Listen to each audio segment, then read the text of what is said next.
Hey, Milo, where on earth are you and why are you not at work? You just disappeared without saying a word. Good afternoon, Daisy. Don't give me that calm tone. What about the documents I asked you to prepare? Are they done? You really are hopeless sometimes. So slow. I'm sorry, but what documents are you referring to?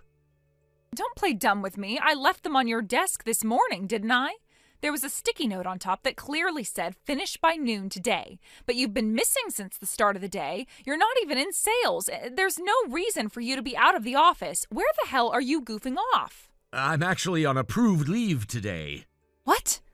I submitted my vacation request in advance, and I got your stamp of approval on the paperwork. I also marked my leave on the department's shared schedule board.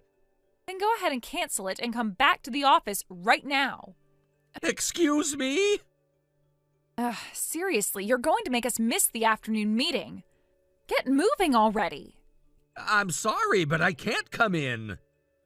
And why not? Because I'm currently at my family's home in Wisconsin. What? The leave I requested was specifically to attend my grandfather's 3rd death anniversary. That's why I traveled back here. So you'll be back tomorrow, right? No, not quite. It's a long drive from Wisconsin, and I won't be able to make it back today and still be in shape for work tomorrow. That's why I applied for 2 full days off, today and tomorrow. You mean you're not coming in tomorrow either?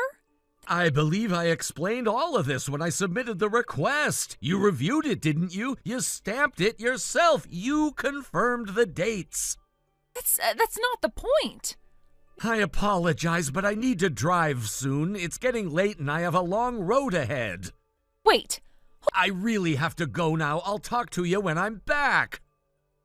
Hold on a second. What about the work I gave you? You were supposed to finish that report that's due tomorrow. Milo!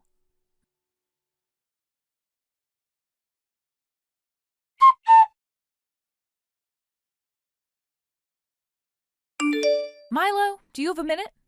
Good afternoon, Daisy. What can I help you with?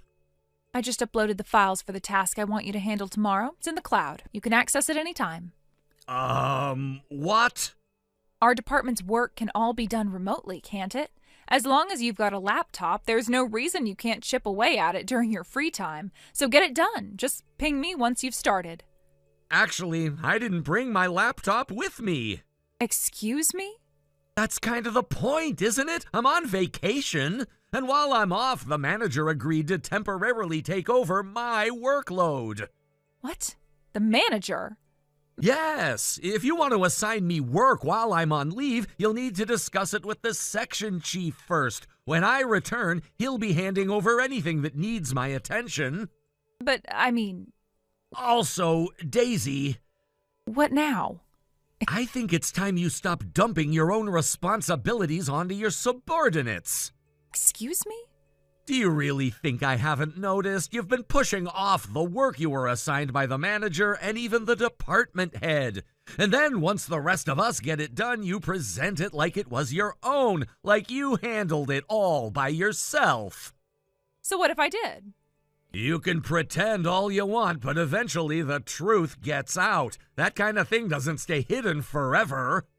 You've got a lot of nerve.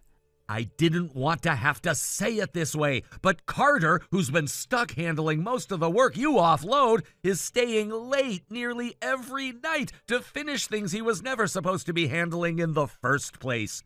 And Seth, he's only been here 5 months, still new, but you shoved a task on him that no newcomer should have been forced to take on. He looked completely overwhelmed. He came to me nearly in tears asking for help. I stepped in because it was too much for him. So please, I'm asking you to reevaluate the way you've been treating your role and your team. Who do you think you are? You don't even have a title and you're talking like you're my superior. You can think whatever you want about me. This isn't personal, it's about the work. And the way things are right now, the imbalance in responsibilities is hurting team performance. That's why I said something. If you're my subordinate, then it's your duty to do the work I give you. Carter and Seth and I, We're not your personal assistants. We work under the same team, but we all answer to the section chief and the department head too, not just you. Hold on. And like I said earlier, if there's a task that really needs handling by tomorrow, please speak with the section chief. Now, if you'll excuse me, my father's calling. We're in the middle of a family matter. Don't you dare walk away from me.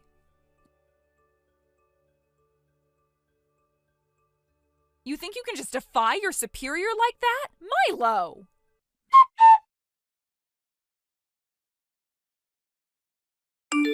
Milo, sorry to bother you while you're on vacation. Do you have a moment? Oh, Stephen, good morning. Good morning. Is something wrong? Did something happen at work? No, nothing work-related. It's, something else entirely. Oh, all right. What's going on? I was wondering if you could take a look at my daughter's computer. Ah, do you mean the custom PC I helped you build a while back?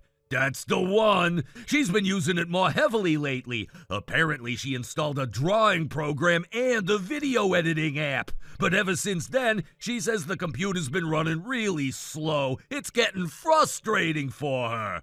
Ah, I see. It sounds like the software is too heavy for the current specs. Maybe the memory or processing power aren't keeping up. Yeah, that's what I figured. Do you think there's anything you can do? Maybe some upgrades or tweaks? Well, I can't say anything definite without checking it out properly, but it doesn't sound like anything too serious. I'm fairly confident we can get it running better. That's a relief. I told her if anyone could help, it'd be you. I'll do my best. When would you like me to take a look? Is it all right if I bring it to the office tomorrow? I'll have her pack it up and I'll drop it off before lunch. Yes, that works perfectly. I'll be back at work the day after tomorrow, but I can swing by and pick it up if needed, or check it on my off hours if you're in a rush. No, there's no major rush. She's just frustrated because she's been really into her digital art and was trying out some editing for a school project. She got all excited and then hit a wall when everything started lagging. I hate seeing her discouraged. That's understandable. Sometimes these creative tools demand a lot from the system, especially the newer versions. But I'll take a look and see if we can either optimize what she has or maybe recommend a reasonable upgrade. You're a lifesaver. I appreciate it, Milo. Of course. Happy to help. It's kind of funny, you know. You built that thing from scratch and it's held up great so far, but leave it to kids to push it to its limits within a year. Yeah, that sounds about right. They get curious, start creating, and next thing you know, they're rendering full-blown videos on mid-tier hardware. Exactly. And of course, she didn't tell me any of this until it was borderline unusable. Classic. I'll take care of it. Just have her back up anything important, just in case. Will do. I'll tell her to copy anything essential to her cloud drive before I bring it in. Great. I'll message you once I've taken a look under the hood. Thanks again, Milo, and sorry again for bugging you during your time off. No worries at all. It's a nice change of pace from the usual work stuff. I owe you one. You've helped me plenty. Happy to return the favor. All right then, see you tomorrow. See ya.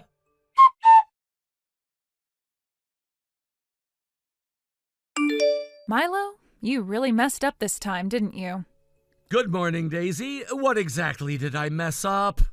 I just got to the office a few minutes ago, and I was shocked, let me tell you. Your computer, it's completely soaked in Coke. Sticky, fizzy disaster. Excuse me? My computer? Don't tell me. Did you forget a bottle of soda on your desk before you left yesterday? Maybe it tipped over. I don't know what happened, but that machine, never seen it before, mind you, looks expensive. But since it's here at the office, I figured it must be company property, right? That's when I thought, oh no, maybe it's got all the meeting data saved on it, and now it's totally fried. How do you plan to explain that, huh? What a mess. Honestly, wow, you really did it this time. Just to clarify, are you talking about a silver and black desktop computer? Yeah, that's the one. Big thing sitting right there in the middle of your desk, or What's left of it. Right. That's not my computer. What? And for the record, I had it carefully wrapped in protective plastic to make sure no one tampered with it or spilled anything on it. So unless someone deliberately unwrapped it... Wait, hold on. Also, may I ask, why are you at the office today? Huh? Because I came to work. Why else? Daisy, starting today, the entire company is on remote work. That includes our department. It was in the announcement last week. It starts today? Yes. Only a few folks from the coding sales team are scheduled to drop by later this afternoon, and the president himself said he'd be swinging by briefly. I thought that was from tomorrow. Nope, starting today. Also, everyone in our department is issued laptops, not desktops, so that machine on the desk isn't company issued. And considering it was clearly wrapped in protective covering, didn't it occur to you that maybe, just maybe, it wasn't yours to mess with? Well, I mean, it was sitting on your desk, so... Sure, I get that much, but how do you explain the wrapping being torn off? How do you explain the fact that it's now drenched in Coke? I mean, it was just already soaked when I saw it. Before you go any further, let me clarify something. That computer belongs to someone else, and I left it there on purpose. Wait, what? Whose is it? It's the president's daughter's computer. What? Yes, she's been using a custom PC that I built for her a while back. The president asked me to upgrade the memory this week. I finished the upgrade yesterday, but since he was out of the office all day and I'd be working remotely starting today, I left it on my desk so he could pick it up when he stops by. Wait. Why the hell is the president's daughter's PC sitting on your desk? Because he asked me to build it. It's a custom rig. I'm pretty good with hardware, and this isn't the first time I've helped out. I wrapped it carefully after I finished the work so nothing would happen to it. The president and I agreed that he'd collect it himself this morning. I never even saw it during working hours yesterday. That's because I kept it locked in my storage locker. I only brought it out and placed it on my desk right before I left. You probably didn't see it because you clocked out the moment the end of day chime rang. But several of our co-workers stayed late. They saw me bring the PC out and even came over to ask about it. I told them whose it was. Wait, so I'm the only one who didn't know? Yes, apparently so. Are you saying you think it was me who spilled the Coke? Yes. Excuse me? That's ridiculous. For all you know, someone else could have come in last night. An intruder. Ever consider that? Sure, except that the president himself already checked the security camera footage. What? The president?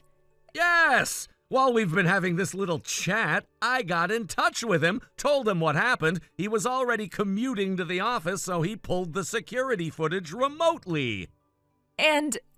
According to him, there's clear footage showing you, Daisy, walking straight up to my desk, ripping off the wrapping from the computer, and pouring a bottle of Coke right on top of it. That's absurd. That can't be true. I'm afraid it is. And you know the president, he's extremely protective of his daughter. So, what now? Well, judging by the time, I'd say he'll be arriving any minute now. You might want to prepare yourself.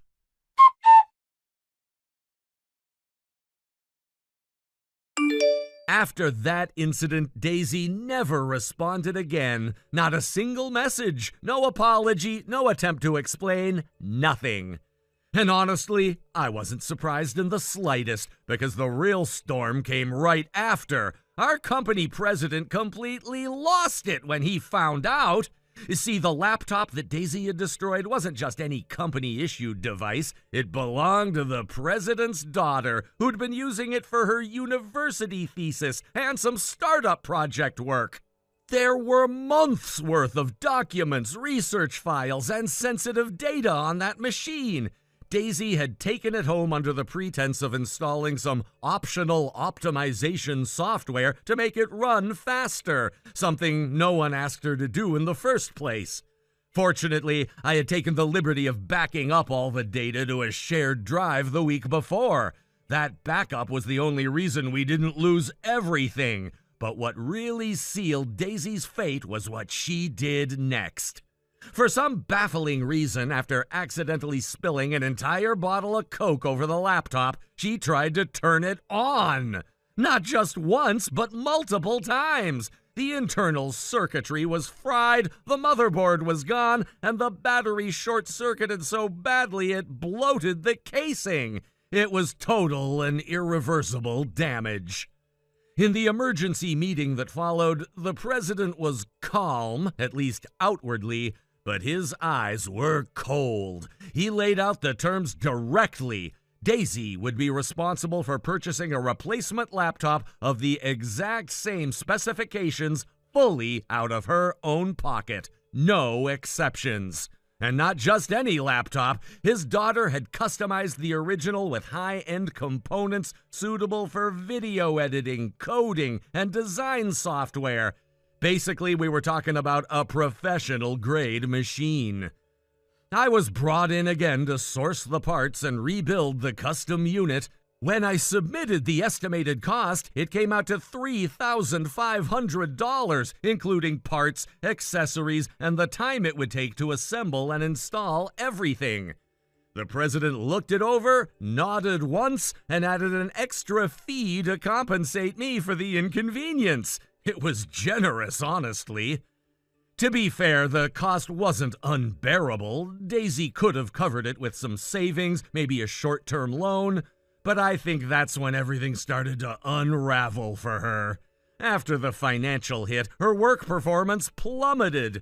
She started pushing off her responsibilities onto others, missing deadlines, and avoiding team meetings.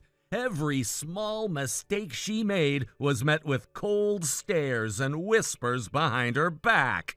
The atmosphere around her grew suffocating. No one trusted her, and frankly, no one wanted to work with her anymore. She tried to keep up appearances at first, acting like nothing was wrong, but the guilt, the pressure, and the isolation must have caught up with her. It wasn't long before she handed in a resignation letter, claiming she wanted to pursue other opportunities. No one believed that for a second. And just like that, she was gone, packed up her desk on a Friday evening and slipped out without a word. Word later got around that she'd moved back in with her parents. She's not working, not studying, not even looking for a job. From what I hear, she rarely leaves the house, spending most of her time sleeping, browsing the internet, or watching TV. A full-blown recluse. Thank you for watching. Please subscribe and hit the like button. See you next time.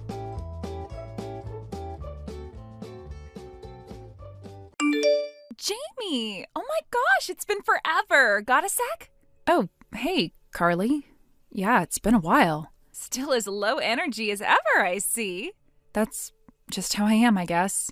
See, that's why you're still single. You really need to be more outgoing, like me. Ever heard of social skills? Just saying. Did you message me for a reason? Huh? I mean, we haven't spoken since high school, not even once, so I figured this sudden message meant you needed something? Oh, right. I almost forgot. So, listen, I borrowed that empty lot next to your house. Wait, what? You know, the one next to your family's place, that open field. Yeah, I used that.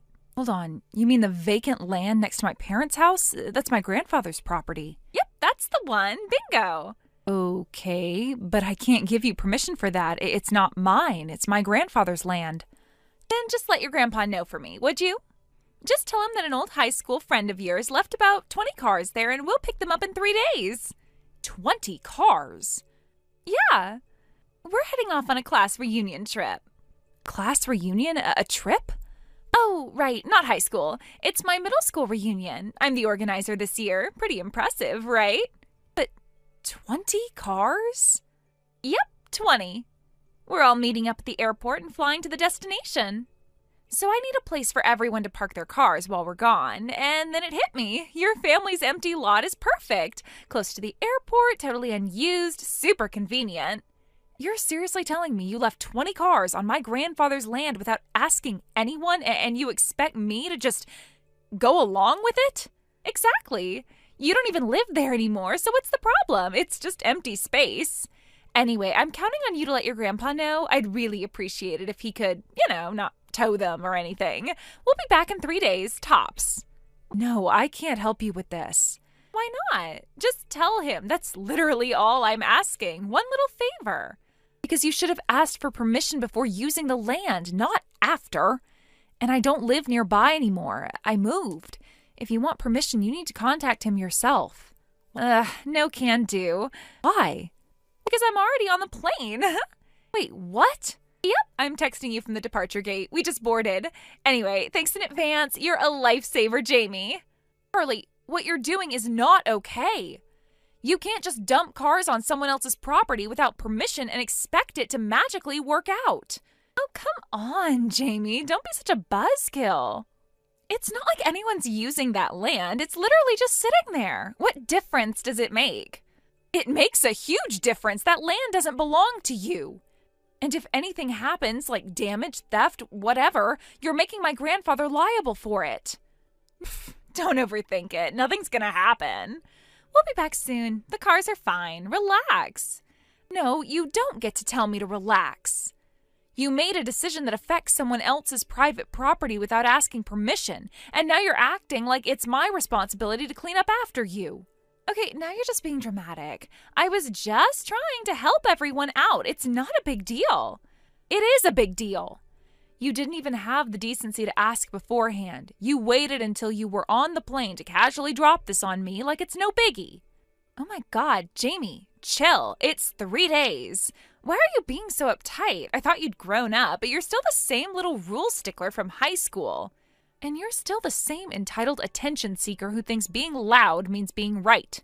Wow, okay, rude much?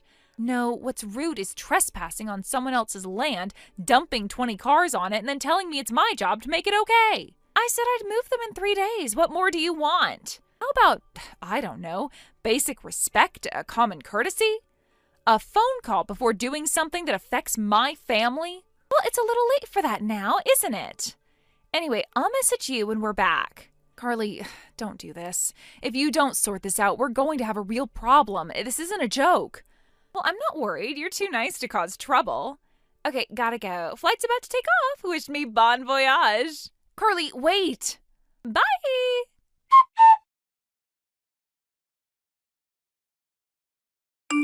Mom, do you have a second? It's urgent. Oh, Jamie, what's the matter? It's the empty lot next to our house. Huh? What about it? There are like 20 cars parked there without permission. What? Cars? I'm out shopping right now, so I can't check on it at the moment. What about Grandpa? Is he home? At this time of day? He's probably at one of his meetings. Oh, this is bad. Wait a minute. Now that you mention it, I think that lot was supposed to be used this weekend. Wait, seriously? Yeah, your grandfather mentioned something about lending it out to someone over the holiday. Lending it to who? You know, his childhood friend. Oh, what is his name again? Don't tell me. Lucifer? Yes, that's the one. Oh no, that makes it so much worse. What's going on with this illegal parking mess? 20 cars? That's not even a little misunderstanding. That's a full-on event. Apparently, one of my high school classmates is organizing a reunion trip for their middle school friends. They're all flying out for it, and since the airport's relatively close, they decided to use the empty lot like it's a parking garage. Wait, what? Are you serious? Who just decides an empty lot is public parking?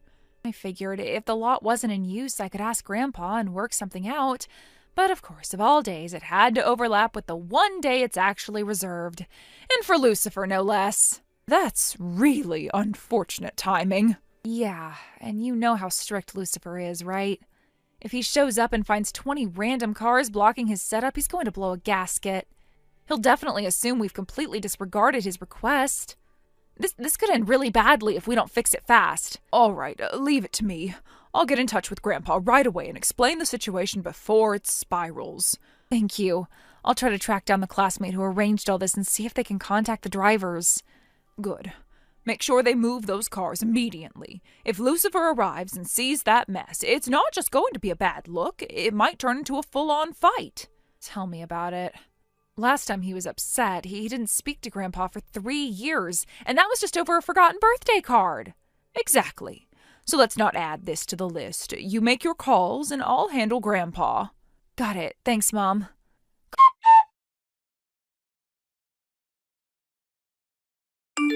Carly, you seriously need to move those cars, all of them, right now. Huh? Are you kidding? It's way too late for that. I'm literally on the plane already. I just checked with my family. That empty lot, it's been officially loaned out to one of my grandfather's friends for the whole holiday weekend. Wait, what? So please, I am begging you, come back right now and have everyone move their cars. No way. That's not how this works, Jamie. First come, first served. I claimed that lot first, so get used to it. That's how these things go. You can't be serious. This is a real problem.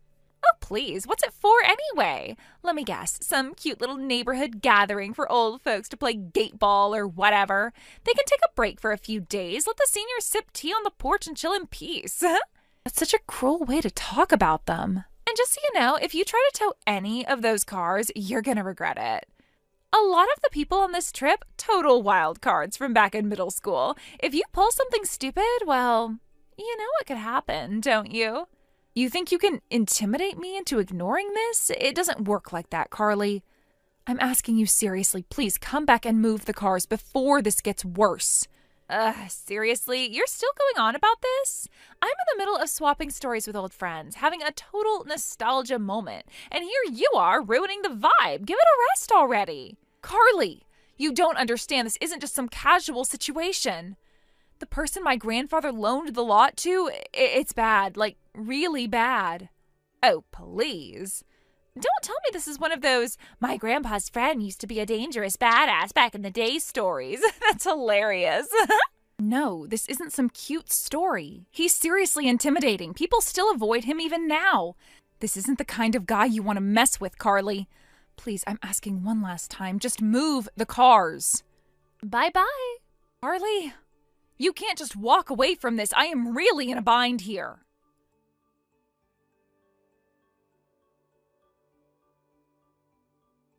Carly, I'm begging you. Say something. You can't just ignore me now. Carly, don't do this. This is serious. God, you're so persistent. You know what? I am blocking you until this trip is over. Wait, Carly. Carly, don't you dare. I'm blocking you for now. Unbelievable.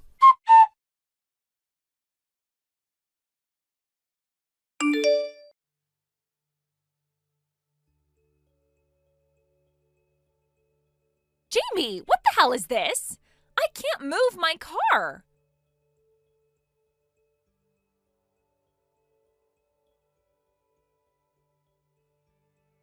Hi, Carly. Don't hi, Carly, me. What's going on with the entrance to the lot? How are we supposed to get our cars out? What do you mean? There's a whole row of traffic cones lined up like a barricade. So I tried to drive through and push them aside, but when I hit them, my car got wrecked. Oh, yeah. About that. Yeah? Why the hell were the cones that strong? Who fills traffic cones with concrete? Who even does that? Well, I'm not at the scene, obviously, but I talked to my grandfather. He said his friend, the one using the lot this weekend, set those up. What? Yeah, concrete-filled traffic cones. Heavy enough that they can't be knocked over by the wind or a car, apparently. And your grandpa was okay with that? Of course, he was fully aware. He gave permission. Unbelievable. What am I supposed to do about my car? Are you paying for the damage? You better cover the repair costs. Yeah. See, here's the thing. Do you really think you're in any position to demand that? Excuse me? You illegally parked 20 cars in someone else's private lot, no permission, no notice, just dumped them there. Then you tried to force your way out and damaged your own vehicle. That's on you. Are you serious right now? Do you know who you're talking to? The people on this reunion trip aren't exactly what you'd call law-abiding citizens, okay? We were a wild bunch back in middle school. You mess with us, things could get real ugly real fast. Speaking of which, you're also looking at a $50,000 damage claim. What? Yeah, the friend my grandfather loaned the lot to, he owns a company. They were planning to hold a big holiday event there. But thanks to your little parking stunt, they had to scrap the entire setup. What? But if they found another venue, what's the problem? No harm done, right? Sounds like an overreaction to me. Oh, sure. Let me break it down for you. The new location wasn't free. They had to rent the land at the last minute, way more expensive. The event start time was delayed, which meant vendors lost business. Then there were last-minute announcements, flyers, social media ads, all rushed, all costly. And since the new site was further out, they had to rent buses and hire drivers to shuttle attendees. Add that to the logistical chaos and manpower costs, it all added up to $50,000. And guess what? You're the reason. You've got to be kidding me. You're not actually planning to bill me for that. Oh, you'll be getting a formal invoice soon. You think you can scare me with some paperwork? You think this is over just because you've got some big shot friend in event planning? Let me ask you something. Do you know where my dad works? Nope. Should I? He's with the Lucifer Group. Ever heard of them? They're a major player in this area. Run the whole regional construction and land business. And the boss there, my dad's big brother figure. That guy's like royalty around here. So if someone tries to mess with his employee's daughter, they're basically asking for a world of pain. You sure you want to go down that road? Oh, I see. You get it now? That's kind of awkward. Awkward? What do you mean? The man my grandfather loaned the lot to?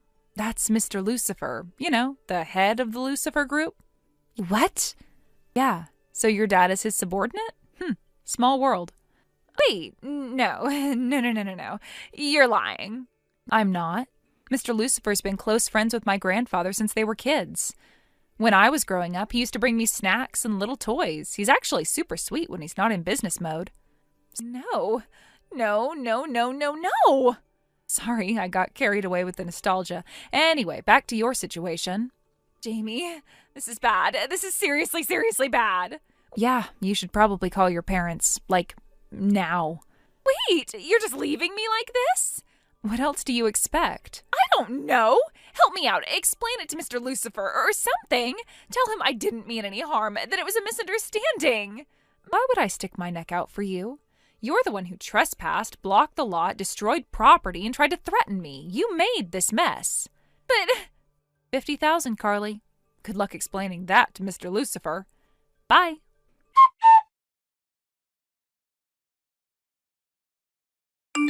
Apparently, Carly had told everyone going on the trip that parking on the empty lot nearby was pre-approved and that she had already received permission. With her usual confidence and smugness, she reassured the group that there was no problem whatsoever. Everyone trusted her word, not thinking twice about it, but then disaster struck. A few weeks later, a notice arrived. A hefty $50,000 fine had been issued for illegal parking across the entire group. Apparently, the owner of the land had never given permission in the first place. Carly's little lie had just exploded into a massive problem. Instead of taking responsibility, she had the nerve to suggest that they all split the bill evenly. With a straight face, she proposed, "Well, since we all parked there together, it's only fair we split the cost." But that was the final straw. Her deception came to light instantly. No one had agreed to the parking on their own. It was all based on her claim that it was approved. The backlash was swift and merciless. Everyone turned on her. There were angry calls, messages filled with disbelief and betrayal, and some of the group even posted about it online. One by one, people started cutting ties with her. Friends she'd known for years blocked her, others publicly denounced her, and the few who hesitated were soon swayed by just how calculated her lie had been. By the end of the week, she was completely isolated. In the end, she had no choice but to take on the full $50,000 debt herself. There was no one willing to help. As for her father, he's an employee at Lucifer Group, a fairly well-known company. He wasn't fired, surprisingly, but rather than getting angry at Carly's humiliation bringing shame to the family name, he took it as a wake-up call. Out of gratitude to his company for not letting him go during such an embarrassing ordeal, he decided it was time to take serious action. He reached out to his boss, someone with real connections, and through that arranged for Carly to be placed in what's basically a rehabilitation boot camp. It's a live-in job, extremely demanding both physically and mentally, meant to reform spoiled and entitled young adults through hard labor and discipline. Since then, I've occasionally received messages from Carly. Pathetic little things like, "Please help me, I can't take it anymore," and "Why is this happening to me?" But honestly, I feel nothing at this point. She created this mess. She lied, manipulated, and then tried to throw everyone else under the bus to save herself. I'm not about to play the savior now that the consequences are finally catching up to her. I haven't replied to any of her messages, and honestly, I think it's time I block her entirely. Thank you for watching. Please subscribe and hit the like button. See you next time.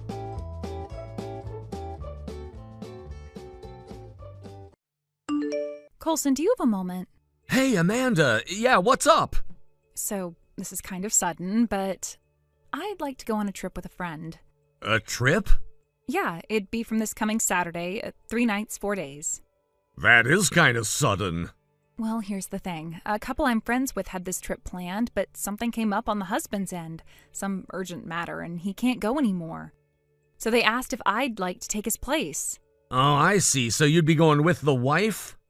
Exactly. She didn't want to go alone, and since the reservations were already made, she figured it'd be a waste to cancel everything. It'd be a girls' trip, just the two of us.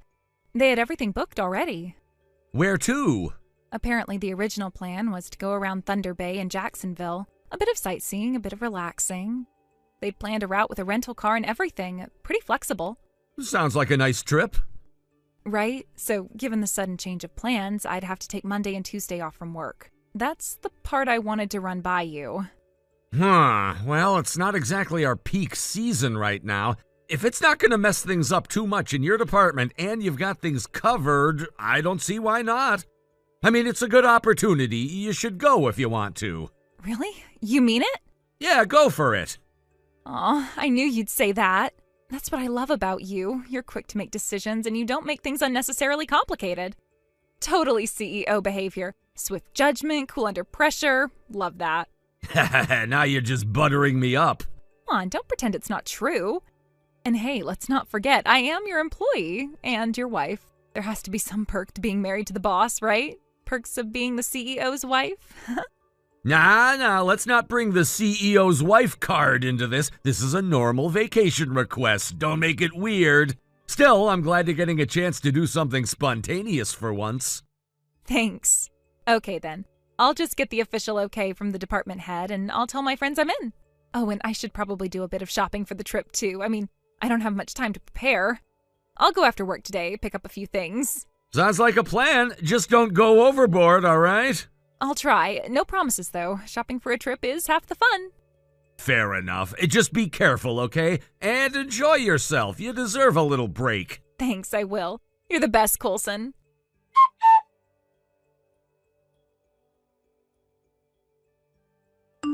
Coulson, good morning. Sorry I left without saying anything. The meeting time was so early, I didn't want to wake you. Hey, no worries. I saw the note you left on the table in the living room. Still, I gotta say, it's rare to see you up and out before the sun. My little sleepyhead actually beat the alarm clock for once. Ugh, don't tease me. I can wake up when I really have to, you know. I'm not always a lazy lump. Relax, I'm just messing with you. Saw you on the bus already? Yeah, just got settled in a little while ago. We're munching on the bento boxes we grabbed for lunch. Nice. What'd you get? I got a salmon and egg combo. Simple but solid. My friend got a pork cutlet sandwich, and we're sharing a few sides, too. Sounds like a good start to the trip. How's the mood? Everyone excited? Oh, totally. Everyone's chattering and passing snacks around like kids on a field trip.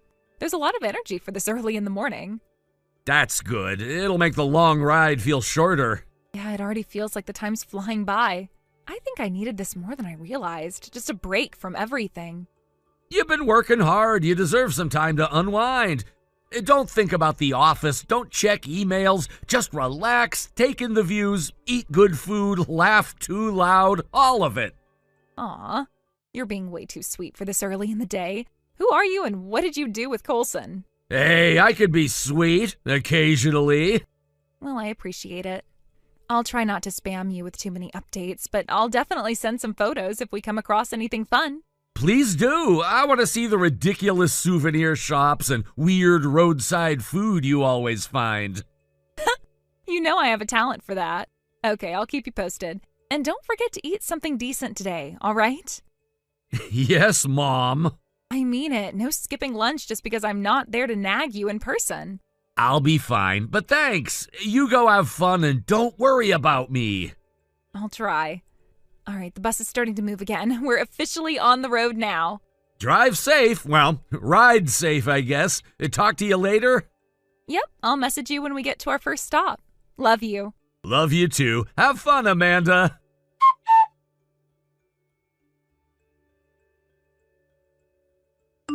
Coulson, sorry to bother you while you're out. There's something I urgently need to confirm with you. Sure, what's going on? It's regarding the company credit card you're currently using. Is there a problem with it? Well, when I arrived at the office earlier this morning, I checked the usage notifications as usual, and I noticed something a bit alarming. Over the course of this past weekend, Saturday and Sunday, the card shows charges totaling around $10,000. $10,000? That can't be right, are you sure? Yes, the charges came through in multiple transactions, all within that time frame. Given how unusually high the total is, I wanted to check in with you immediately. That's not ringing any bells. I don't remember making any purchases anywhere near that amount. I figured as much. And while it is the month your card is due for renewal, that shouldn't lead to this kind of expenditure. There aren't any automatic fees tied to this renewal that would explain this. Oh, right. This was the renewal month, wasn't it? Yes, that's correct. The new card was delivered last week. It's still in the office safe, untouched. From what I can tell, you've still been using the older card. Yeah, I guess I forgot to switch them out. My mistake. Not to worry, it happens. Still, just to be on the safe side, I recommend we proceed with stopping the old card immediately. It's likely been compromised. Yes, I agree. Please go ahead and have it suspended. Understood. I'll get on the phone with the provider right away. Once it's officially suspended, I'll also request a transaction breakdown so we can start identifying exactly where the charges came from. If it's fraud, we'll need documentation. Appreciate it. Sorry for the trouble. No trouble at all. It's part of the job. Just glad we caught it early. These things can spiral fast if left unchecked. Yeah, absolutely. Can you also email me a list of the transactions when you get them? I want to see if any of it looks familiar. Of course. I'll forward everything as soon as I have it. And once the suspension is confirmed, I'll prepare the paperwork for the reimbursement claim as well. Thanks, and I'll switch to the new card as soon as I'm back in the office. No rush, but please do so at your earliest convenience. Until then, I'd suggest avoiding any large purchases, just in case anything else is still linked to the old card. Got it. I'll keep it minimal. Thanks again for the quick response. Anytime, Coulson. I'll keep you updated as I hear back from the bank. Sounds good. Talk soon.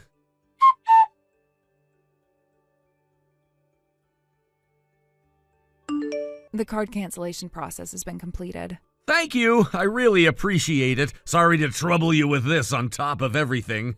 That's quite all right. No trouble at all. So, Coulson, I've just finished reviewing the detailed usage history of the card, and I thought I should inform you right away. Okay, what did you find? It appears that most of the charges were made in Thunder Bay and Jeffersonville. Thunder Bay and Jeffersonville? Wait, seriously? Yes. Do those locations sound familiar to you? They do, yeah. Actually, those are the exact destinations Amanda mentioned for her trip. I see. She did take leave for today and tomorrow, didn't she? She mentioned she'd be traveling with a friend. Right. I think what probably happened is she must have taken the card from my wallet. A couple days ago, she came along with me on a supply run for the office. I had a bunch of things to carry, so she offered to help out. She might have seen me input the PIN number when I paid for everything. I understand. It's my fault, really. I didn't think much of it at the time, but I'll get in touch with her now and figure out what's going on. If I may, Coulson, before you call her directly, it might be best to finish reviewing the transaction details first. Huh? Why do you say that? I apologize if I'm overstepping, but based on the store names, hotel bookings, and general activity, you might be able to get a clearer picture of exactly what your wife has been doing while away. What she's doing? Yes, and to be honest, some of the charges do seem questionable. Not just in terms of price, but in terms of purpose. I don't believe the purchases were simply for sightseeing or meals. So you're saying this trip might not be what she told me it was? I'd rather not speculate, but I do think it's worth going over the details before making that call, just so you're prepared. Got it. Thanks. I appreciate you being straight with me. Of course. Let me know once you've reviewed the data. I can forward everything in a secured file if that's easier. Yeah, please do that. And again, thanks for handling this so quickly and carefully. Naturally. I'll send it over right away. Let me know if you need anything else. Will do.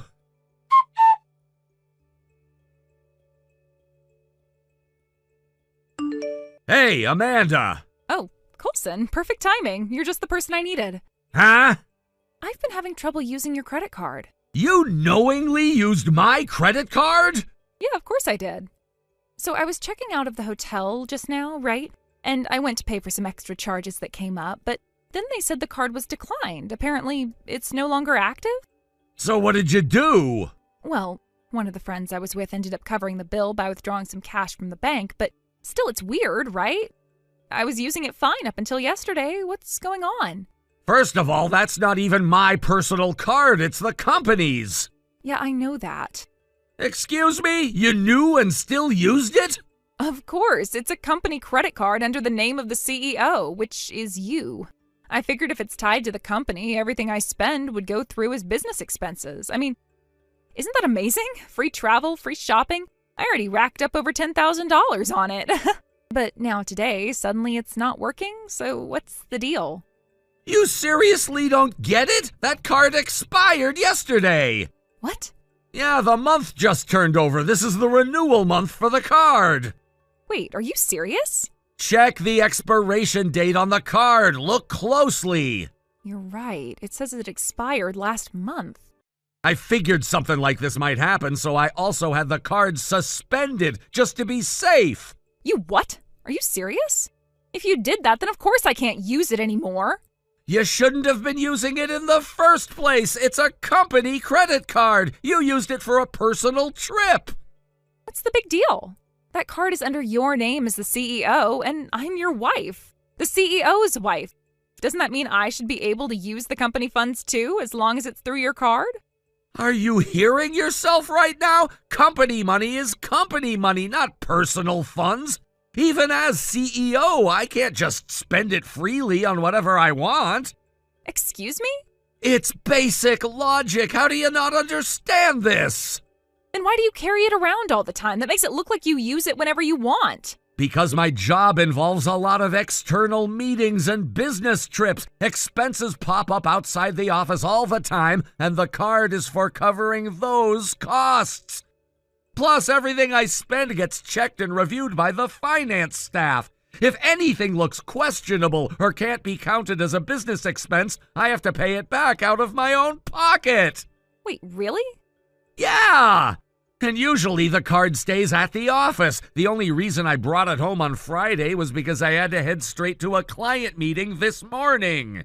I didn't realize the renewal month had rolled over and accidentally brought the old card. So that means I grabbed the wrong card and took it with me? Exactly. And let's be clear, what you did, that's unauthorized use of a company credit card. What? On top of that, what you did counts as embezzlement. You used company funds without permission. You're kidding me. Look, I'll take responsibility for not keeping the card more secure. I'll be reporting this as poor card management on my part, but I'm not letting this go. I'm not calling the cops, but I will be expecting the full $10,000 you spent to be reimbursed personally. What? But I'm your wife. I'm the CEO's wife.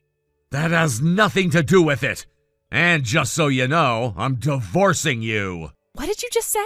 We've only been married for 6 months. You've been cheating on me with Maiden the sales manager, haven't you? What?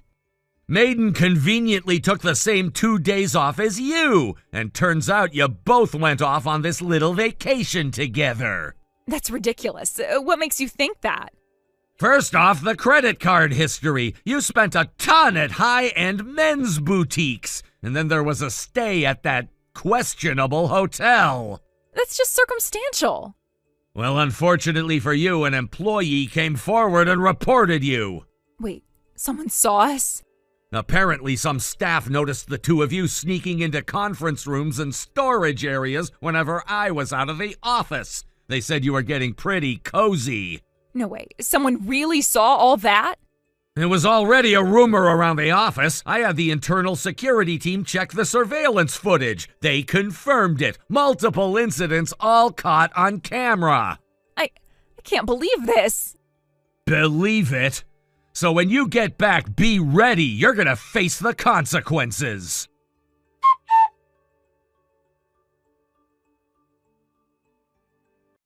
After cutting their trip short, the two of them returned home separately, each walking into their own homes under a heavy, funeral-like mood.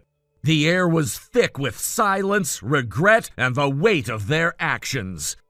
Naturally, I demanded repayment for all the charges they'd racked up on my credit card, and I also filed a claim for emotional damages due to the affair. Since our marriage had lasted less than a year, the compensation I requested wasn't particularly large. However, things were different on Maiden's side. Because he was already married, he and my ex ended up being sued by his wife as well. All in all, between the two of them, they were slapped with a combined total of around $60,000 in damages. I heard they had to take out loans just to cover it all. That said, neither of them managed to escape the consequences professionally. Both were dismissed from their jobs with disciplinary action, as expected. Now, from what I've gathered, they're stuck in a grueling routine, juggling multiple part-time jobs, working around the clock just to stay afloat. It's not an easy life, and frankly, I don't pity them. Actions have consequences, and this is the bed they made. As for me, I stepped forward as CEO and took full responsibility in front of my employees. I didn't sugarcoat what happened.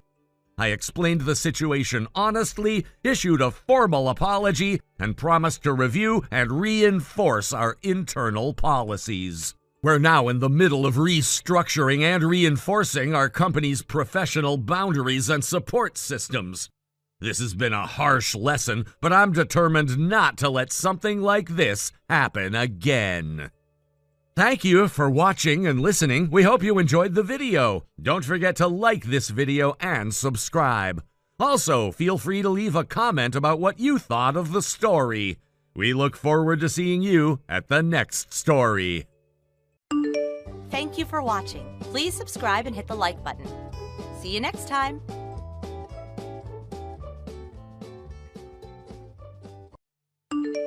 Wade, it's Vivi. Good evening. Vivian, good evening. I'm done with work already, but is there something urgent you need to discuss? Oh, come on. You should know by now that when I'm calling this late, it's definitely not about work. Then what is it? How about we go out for dinner now? Now? Yes. Well, I've already gotten home and I've had dinner with my wife and kids. Oh, you ate with your wife already? Of course. When work ends, I go home and we have dinner together, chatting and enjoying each other's company. That's not a rare thing to do. It's just part of the daily routine. I don't think there's anything surprising about that. But, Wade, you'd like to have dinner with me, right? Huh? Why would I? Because men like you, around your age, must like young and cute new employees like me, right? Well, I suppose it depends on the person. So that means you'd like to have dinner with me, right? I never said anything like that. It's okay. You don't have to be shy. I know it's tough having to hide your true feelings and live by social standards because of your wife. But when we're alone, you won't have to think about that. Feel free to just let your instincts take over. I'm not sure what you're trying to say, but please refrain from making such bold statements. Of course. I'll be careful when we're in front of everyone. After all, the company trip is coming up soon, right?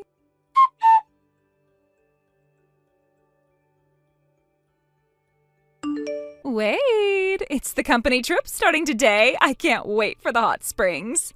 Good morning. Vivian? Call me Vivi. Could you please stop adding heart emojis when you message me? Huh? Why? What's the problem? Because, obviously, we're not in the kind of relationship where that's appropriate. Oh, wait. Don't tell me. Your wife saw one of my messages? What? That's awful. Oh no, I didn't mean to get you in trouble. But then again, if she's already found out, maybe we don't need to hide anything anymore. Maybe it's time we just come clean and show the world how in love we are. Excuse me, what are you even talking about? We're not in that kind of relationship, and I don't recall anything ever happening between us to suggest otherwise. Come on, Wade, you don't need to pretend anymore. There's no reason to cover things up now, right? There's nothing to cover up at all. I don't know what fantasy you're living in, but none of this is real. Oh, I just had the best idea. We're going to be together on this company trip, right? Let's make it the most romantic getaway ever. What? You're such a popular guy, Wade. I think it's time we made it crystal clear to everyone that you're already taken. That you belong to me. Vivian, seriously, let me say this again so there's no misunderstanding. We are not in any sort of romantic relationship. We never have been, and we never will be. Oh, Wade, you're just why, aren't you? That's so cute. I love that about you. Enough already! This trip is a professional event organized to help colleagues bond as a team. It's not some excuse for fantasy roleplay or whatever game you're trying to play. Please stop misinterpreting everything and don't behave in a way that disrupts the team or creates discomfort for others. Okay, let's deepen our team bonding and our love connection, too.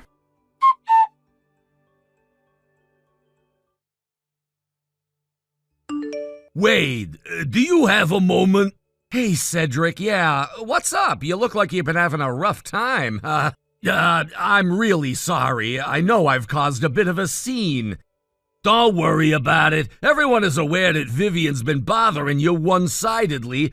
We also know you're a devoted husband. There's no misunderstanding on that front. Nobody thinks anything's going on. Thank you. I really appreciate that. Still, I feel like I haven't been able to handle it properly. No matter what I say to her, she just twists it into something else entirely. I honestly don't know what to do anymore. Yeah, it shows. She's been sticking to you like glue on the bus ride. Then during the sightseeing, it was like she couldn't keep her hands off you. And when someone tried to intervene or even hint at giving you space, she snapped, completely lost it, screaming in front of everyone. I know. At this point, I'm seriously concerned this is going to affect my actual work. It's not just awkward, it's becoming a liability. You're right. Actually, we were just talking about this upstairs with the executive director and the department head. You're not the only one concerned. I'm really sorry for the trouble I've caused.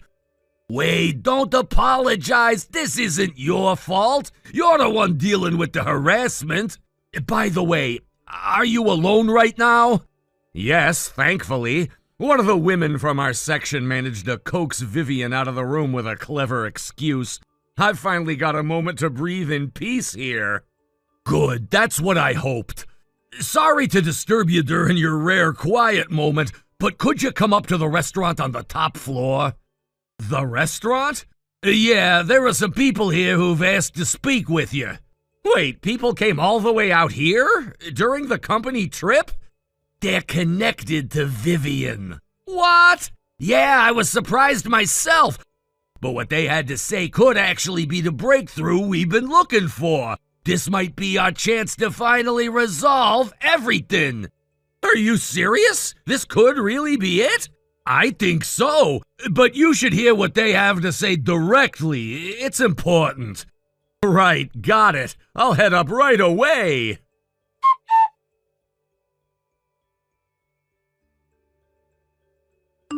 Wade, good morning! Jeez, I really thought we were going to spend the night together yesterday. I even asked my roommate if she'd switch rooms with the manager, but she was so stubborn and refused to budge. I was so lonely, totally heartbroken, you know. Boo-hoo. Vivian, it should have been obvious that no one was going to switch rooms. My roommate is another male employee, and this is a company-sponsored trip. You do realize we can't have men and women sharing rooms, company policy, basic decency, all of it. Oh, right. I guess we'd be fine sharing a room, but the person I tried to switch with would have been in hot water. Oopsie, my bad. Let me be perfectly clear. I have zero intention of sharing a room with you. Not now, not ever. But you might just change your mind when you hear what I found out. I'm afraid to ask. What is it? So, I asked the tour guide and the trip organizers yesterday, and they said something really interesting. Turns out it's totally okay to split off and do our own thing. Like, personally just leave the group and go off on our own. They said that after that point, it's all self-responsibility and we're not their concern anymore. And you're telling me this because... Let's go to the mixed bath together, Wade, just the two of us. Excuse me? After today's sightseeing is done, come back to this hotel, okay? I don't understand what you're trying to say. I've already told the trip organizers that you and I will be ending the company trip early, doing our own little private, local dismissal. So we'll stay here another night, just the two of us. Romantic, right? Have you completely lost it? Let's enjoy the rest of this trip together, Wade. Let's show everyone just how madly in love we are. Unfortunately for you, I've already been assigned to accompany the department head today. Wait, what? We'll be doing separate activities. I won't be joining the group tour today, or you. No way. Are you serious? I'm afraid I am. Now, if you'll excuse me. Oh, fine. I guess I have no choice. I'll just have to tolerate being apart from you for a little while. But that's okay. Tonight we'll have the whole night to ourselves again, just the two of us, no interruptions. I'll be waiting.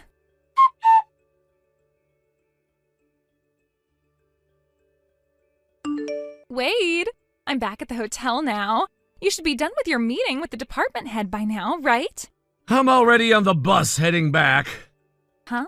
What are you talking about? Tonight was supposed to be our night, remember? You promised we'd finally be together.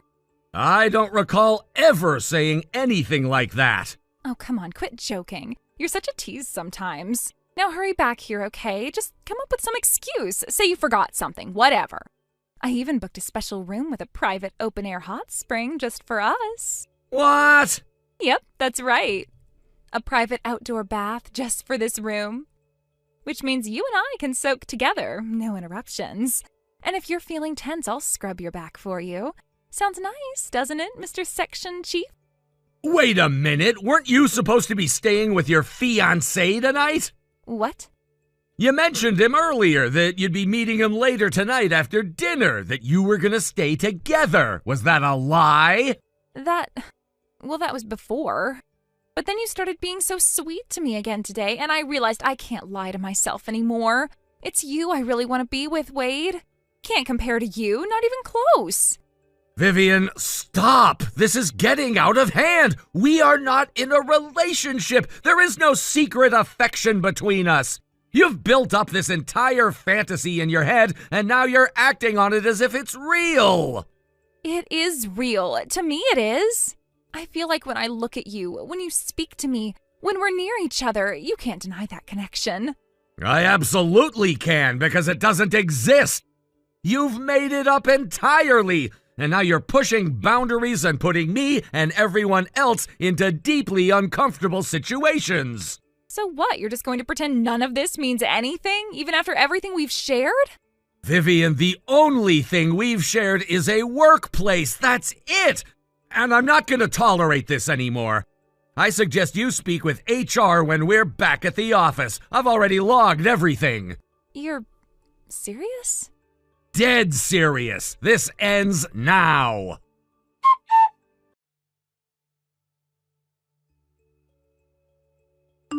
Wade!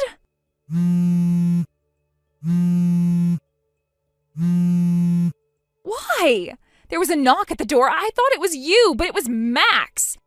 And not just Max, his parents were with him. Yes, because you're supposed to be staying in that room with your fiancé, Max. Isn't that right? Wait, what? I heard you and Max had an argument, and so, What, your way of getting back at him was to cling to me the entire trip? No, that's not it. But isn't it? Let's be honest here. You tried to make him jealous, and in the process you dragged me into something I had nothing to do with. That's not true. I didn't mean to. It's not just unprofessional, Vivian. It's reckless. Dragging a married man into your relationship drama?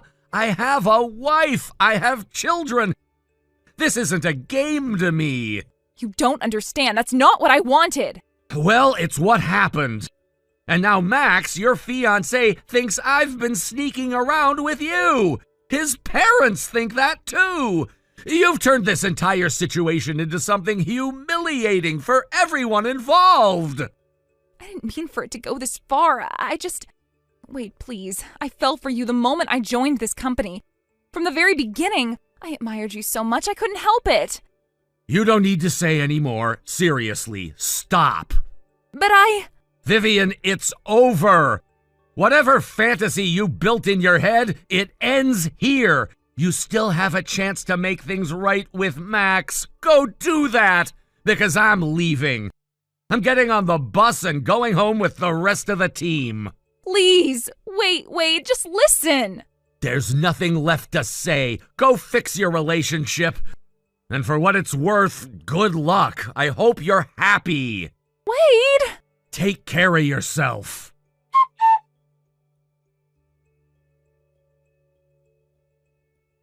Vivian joined the company just 3 months ago. Honestly, it feels like she was here much longer. Not because of productivity or connection, but because every single day was emotionally draining. It was like living in a state of quiet panic. She carried this energy that unsettled the whole office. On the surface, she was polite, cheerful, even sweet. But beneath that, there was always something off. Something in her gaze, her tone, her laugh. It never felt right. At first, I thought I was imagining things. Maybe she was just awkward or overly friendly. But the small, strange behaviors started piling up. She'd casually ask about my kids, how old they were, what school they went to, what our weekend plans were. Not the kind of friendly interest a coworker shows, but something more invasive. She brought in homemade lunches and offered them to me every day, even when I declined. Once I caught her staring at my family photo on my desk for a little too long. That's when I knew this wasn't just me overthinking. The whole situation escalated quickly. She'd show up in the break room when I was there alone. She started bringing me coffee just the way I liked it without ever asking me how I liked it. Notes began appearing on my desk, always unsigned but clearly from her.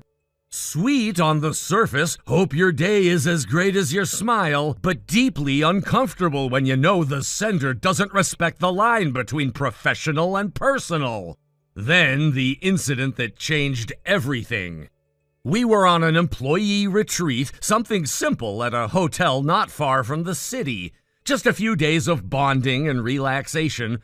But on the second day, completely out of nowhere, Vivian's fiancé and both his parents appeared at the hotel lobby. No one expected them. I didn't even know she had a fiancé. The tension in that lobby could be cut with a knife. Her fiancé's mother, I later learned, is a very traditional and extremely strict woman, and she was furious. As it turned out, Vivian had been trying to escape the pressure from her fiancé's family. According to our company president, who's seen more than his share of drama over the years, Vivian had grown tired of the conservative expectations her fiancé's family placed on her. In some twisted logic, she thought jumping ship and latching onto someone else, me, would solve everything. Why she thought a married man with kids would ever be a viable option is something only she knows. The confrontation was intense. Vivian was mortified, her fiancé was betrayed, and me? I was just glad someone else had finally stepped in and brought it all to light. After the incident, Vivian resigned from her position. She didn't even say goodbye. It was a silent exit, but nobody mourned. The atmosphere at work changed immediately. It was like a dark cloud had lifted and people could laugh freely again. We didn't realize just how tense things had become until the tension was gone. But the final twist came days later. I received a message from an unknown number. The name wasn't saved in my phone, but I recognized the style instantly. Let your love warm my heart like a hot spring. I stared at it, not sure if I should laugh, cringe, or just throw my phone across the room. There was no name, no explanation. Just that sentence, like some deranged piece of bad poetry. I showed it to my wife, who raised an eyebrow and said, "Block her." And that's exactly what I did. That was the last I ever heard from Vivian. Apparently, she's now living with her fiancé's family, not by choice from what I've gathered. Word is she's having a rough time adjusting. Strict curfews, constant supervision, no personal phone access. A far cry from the flirty, free-spirited image she tried to project in the office. Maybe it's what she needs, or maybe it's karma catching up. Either way, she's no longer my problem. And for the first time in months, I'm finally at peace. Thank you for watching and listening. We hope you enjoyed the video. Don't forget to like this video and subscribe. Also, feel free to leave a comment about what you thought of the story. We look forward to seeing you at the next story. Thank you for watching. Please subscribe and hit the like button. See you next time.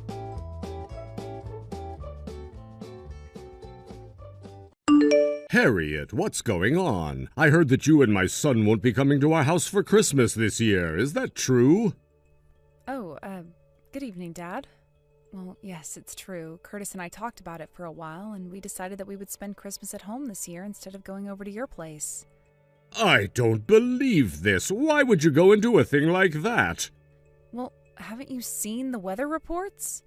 We're supposed to get a once-in-a-decade blizzard on Christmas Eve. A lot of the stores around here are already announcing that they're not going to be open for either the 24th or the 25th out of fear for their employees' safety. It's pretty serious. We just feel like we'd rather not take the risk and go visit you guys on another day instead. I cannot believe what I'm hearing. You think you're worthy of marrying into our family with an attitude like that? I should have known this is what you would be like when you refused to build a duplex with us before you and Curtis got married. Not only that, you had the nerve to continue working after your wedding when you should have quit in order to take care of my son's home for him and give me grandchildren. I am so disappointed in you as a daughter-in-law, Harriet. I don't know what that fool son of mine saw in you. Now you're telling me that you're not going to come to my house on Christmas because of a little bit of snow? It's not like you've never seen the stuff before. Dad? Have you really not noticed how much it bothers Curtis when you say things like that to me? I'm sure he's talked to you about it before and told you to back off. Excuse me? And for the record, it wasn't me who first came up with the idea to spend Christmas at home this year. It was Curtis. That's not true. Also, Curtis was the one who first came out against your proposal of building a duplex together, not me. And once again, it was Curtis who encouraged me to keep working at my same job after getting married. He's been very supportive of me and my career aspirations. What a load of nonsense! Now, if you'll excuse me, I'm actually out of town on business at the moment, so I'll be taking my leave. What? Your company sends the women on business trips? Don't they know you have more important things to be doing at home? Well, Curtis and I both share housework duties, and I'm the person in charge of this region, so... This conversation isn't over. We still have a lot of things to discuss, Harriet. I have to get up early tomorrow morning, so I'm going to bed now. Harriet!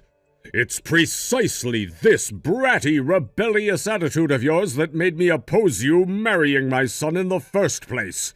I always told Curtis that he made an unbelievable mistake in marrying you instead of Charity. They've known each other since they were kids. They understand each other. They grew up in the same town, share the same culture. They're the perfect match. What was that imbecile thinking, choosing you over her? My only wish is that there was some way for me to get him to divorce you. How I'd love to be able to look Charity in the face and call her my daughter-in-law. Mr. Wainwright, are you there? It's an emergency. Oh, if it isn't my darling little Charity! Are you trying to get in touch with Curtis? At this time of day, I'm pretty sure he's at work. Can I give him a message for you? No, this is about Curtis. He's been taken to the hospital. What? What in the world happened to him? The hospital? Curtis and I were going to meet up for lunch today. I was at the cafe waiting for them to arrive, and I saw Curtis across the street coming toward me, right? When all of a sudden a car drove straight through a red light and ran right into Curtis. Oh no, that's terrible. It looks like more than one person was injured in the crash because 2 ambulances arrived on the scene a short while later. I was on the scene, so I volunteered to go to the hospital together in the ambulance Curtis was loaded into. What hospital were you taken to, Charity? It's Western General Hospital, the one on North Franklin Drive. Please, Mr. Wainwright, hurry over here as fast as you can. Got it. I'll tell my wife we'll be there soon.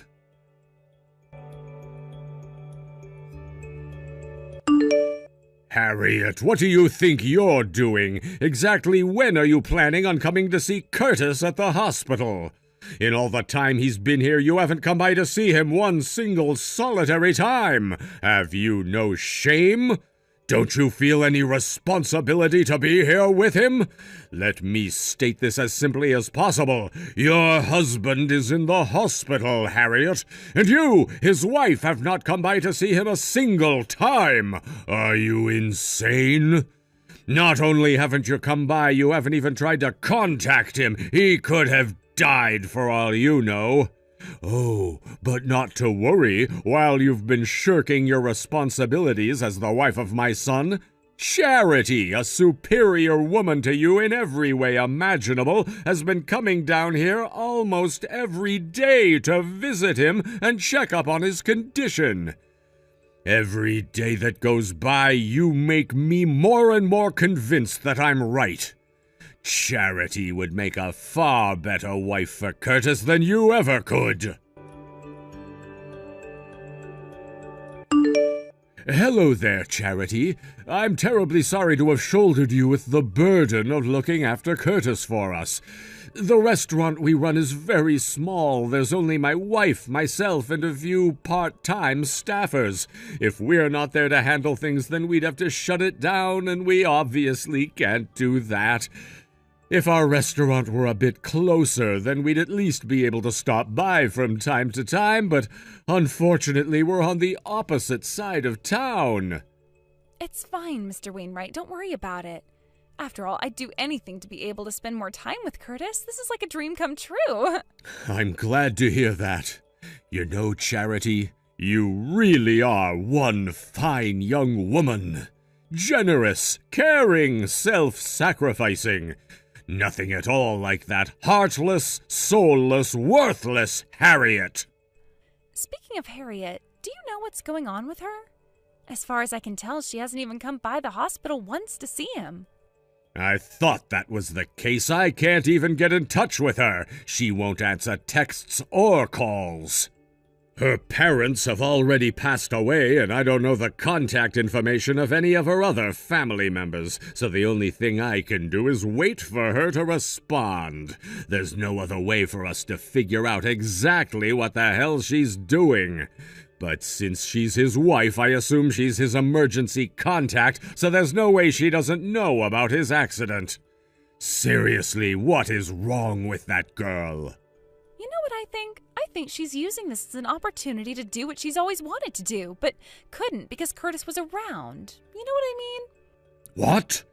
Curtis is so ridiculously trusting of her. No matter how many times I try to tell him about her, he's just like, no way, Harriet's not like that. She would never do that to me. It's pathetic. I mean, think about it. Not only has Harriet not been over here, but she hasn't even gone back to their house yet all this time. Wait, really? You're sure? Wow, I should have expected that was the case, but to hear that it's actually true is too sad to bear. Don't you think it's time we made our move and got them to divorce? I mean, it pains me so much to see Curtis pining after such an unfaithful wife. Yes, Charity, you're exactly right. The time has come. It's time that my son got the wife he deserves. You! Hello, Harriet. I'm writing to let you know that I've talked it over with my wife, and we've decided that you do not deserve to be married to our son. Not only have you not come to the hospital for the entire time he's been hospitalized, you're off doing who knows what in who knows where and haven't even been back to your house. Furthermore, you have yet to respond to or even read a single one of my messages. As such, we have determined that the only way forward is for you to leave. You're going to divorce my son as soon as possible. Hello to you too, Dad. I'm sorry it's taken me so long to get back to you. There you are. I suppose once I brought the D word into the picture, you realized I meant business. But you're too late, Harriet. There's no changing my mind now. My decision is final. Let's back up a bit, shall we? First order of business. I've been staying in the exact same hospital as Curtis this entire time. What? Wait just one moment. What do you mean you've been staying at the hospital? As in you've been renting a room nearby?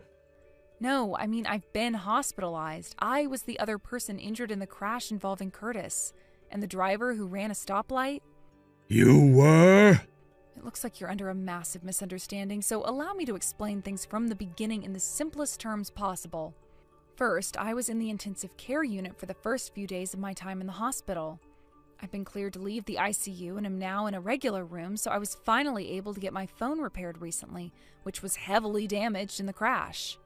It just came back to me yesterday, but I suffered some serious injuries to my hands, so I haven't been able to type by myself. The messages that are being sent to you right now are being written by a friend of mine who came to see me today, as that's the only way I would be able to reply to you.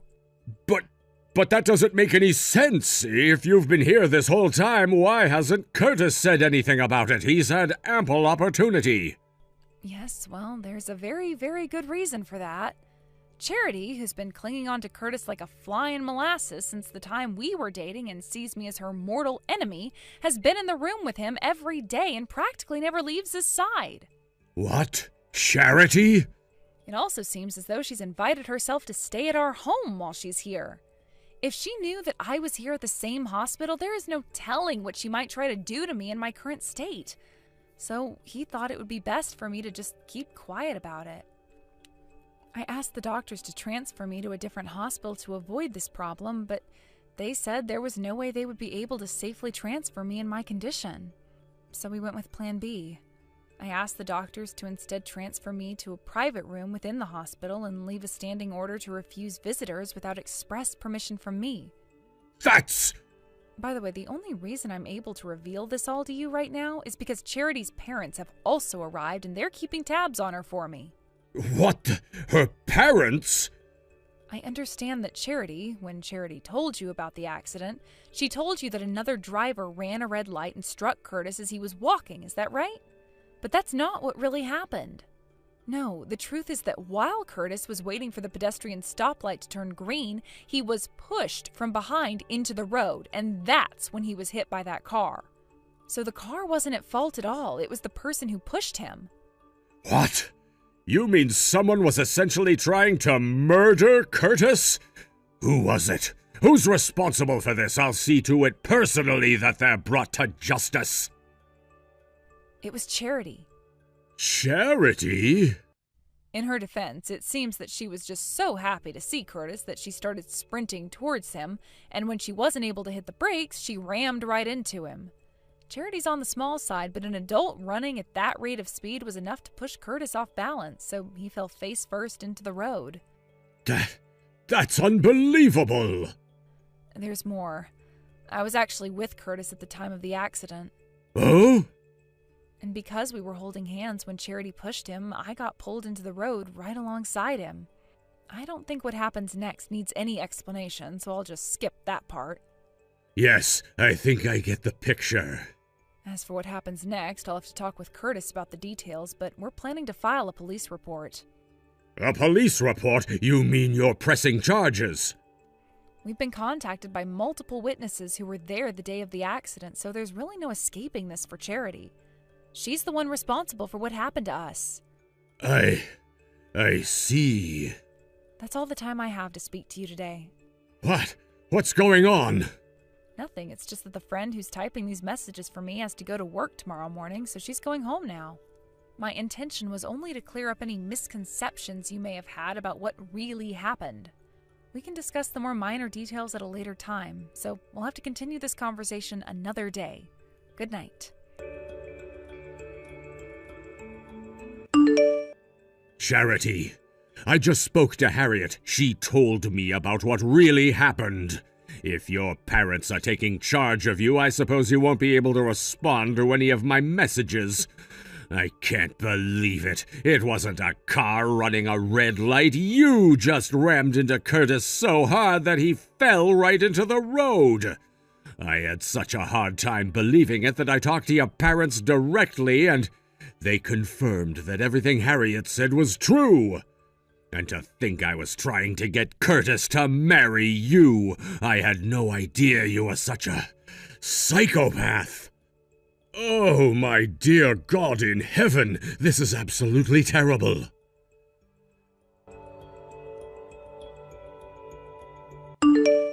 Harriet, what's the meaning of this? Curtis said he's going to legally change his last name to yours?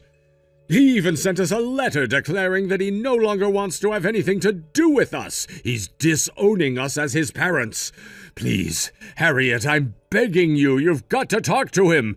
Do something about this. Talk some sense into him.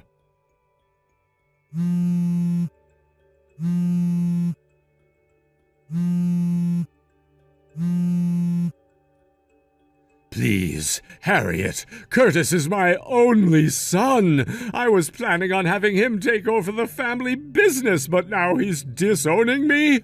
What am I going to do? Look, I'll accept your marriage to my son. I'll accept you as my daughter-in-law. I'll accept you as part of the family. I'll even allow you to keep working, and you can go out of town on business as much as you'd like. Oh, and I'll also compromise and have you and Curtis do an 80-20 split on the housework. So please, you need to convince Curtis not to disown us and get him to reconsider changing his last name. He can't just get rid of his last name. That's my family name. When she read the letter, my wife was so shocked that she fell down and threw out her back.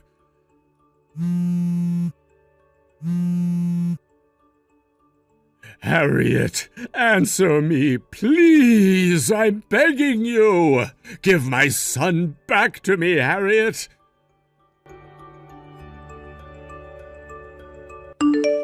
Soon after Charity's parents took custody of her, the friend who had been coming to the hospital to check on me stopped by our house to see what state she had left it in. I was not entirely surprised to hear that every single thing that had anything to do with me had been damaged or destroyed entirely. There was more than enough for my friend to realize that we would no longer be safe in our own home, cleaned up the mess and removed all of our valuables to a safe location. Additionally, she's also arranging for an apartment to live in temporarily until we can find a new house. Now, since Charity obviously has no money of her own, her parents ended up footing the bill for all the money she owed us to repair the damage she caused, as well as moving expenses. As I told my father-in-law, we also submitted a police report and are pressing charges against her for breaking and entering, property damage, assault, and a litany of other crimes. We won't be settling out of court with her under any circumstances. We're seeing to it that she's put away for a very, very long time. A few months after that, Curtis and I were finally released from the hospital. The same friend who helped us find a new apartment also assisted us in restarting our lives in a new location, including helping us secure jobs similar to what we were doing before at her company. Faced with the unmoving determination of his son to abandon the family business, his father made the heartbreaking decision to simply close down the restaurant that he had worked all his life to build into a successful venture. As for us, however, we've finally found peace in our new lives away from all the deeply troubled people in our past. William, we have a huge problem right now. I need you to answer me. Huh? What do you want from me, Catherine? I'm about to become rich really soon here. So leave me alone and get back to doing whatever the heck it is you do with your life now. This is not the time for you to be at the casino, William. Something very serious has happened. Jeez, you're at it again trying to act like my mother. You were my dad's second choice, you know that?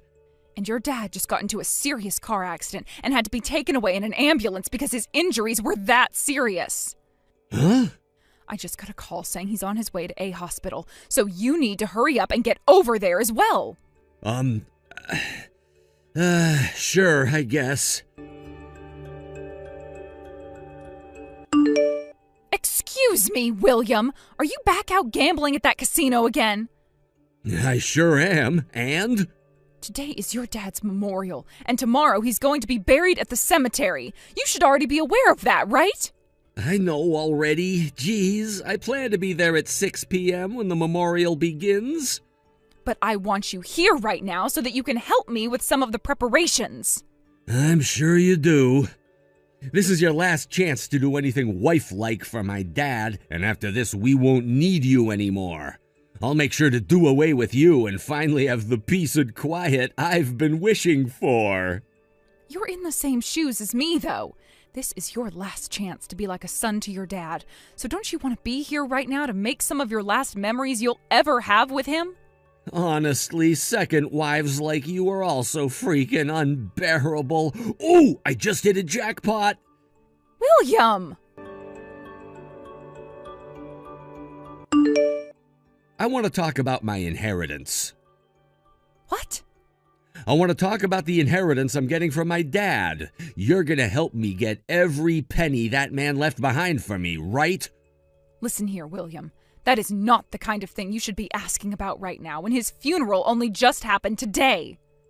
But considering the fact that you're my dad's second wife, I'm sure you're going to try and lay your hands on all of his money, and I have to make sure something like that never happens. Jesus Christ, you child. I plan to talk with the lawyer in a couple of weeks about the money and assets your dad has left behind in his death. Huh? You telling me a lawyer is going to be around to deal with what he left behind? Just in case we need any help. Your dad didn't leave behind a very large will or anything, but it would be nice to have some legal help in this, since I'm his second wife and we also have you to consider when it comes to what goes to who. Now, would you just forget about his money for the time being and focus on respecting your dad for the man he was? What a pain in the ass. Another thing. All of your dad's family is going to be coming over to the house right now to stay for a bit, since a lot of them came all the way out here from different parts of the U.S. What? Why? Because you haven't bothered to do anything in order to help out with getting all your dad's things in order, so I'm having them stay at the house in order to help me instead. Catherine? It's been a couple of weeks now, so can we talk about the money yet? So this is about the inheritance your dad has left behind? Well, what else would I be talking about? I've become tired of waiting for some lawyer to get all that work done that you got them involved for, so I'm going to give you a piece of my mind and put an end to all of this waiting around. I guess I'll have to ask. What exactly do you have to say? You, being my dad's second wife, makes you a stranger. And as a stranger, I don't want anything to do with you. So that means I'm cutting ties to you now, which now means all of that money and crap that my dad's left behind will become mine now. What? Do you have any idea what it means to be a legal inheritor of someone's things? You're talking about someone who's legally obligated to someone else's things after they've died, right? Yeah, I already looked into all of that. I see. Then, when it comes to what you've just told me, even though you are aware of the fact that I'm the legal inheritor of your dad's things, having been his wife, you're going to tell me to leave it all so that you can have it? That's what I'm saying. I'm sure that you only married my dad to get all of his money in the first place, right? But had you not gotten in the way and married my dad after he got rid of his first wife, all of that money would be coming to me. In other words, all of that money and crap that he had was mine, and that means I'm legally allowed to get it from you. I guess I can explain all of this to you instead of letting the lawyer do it.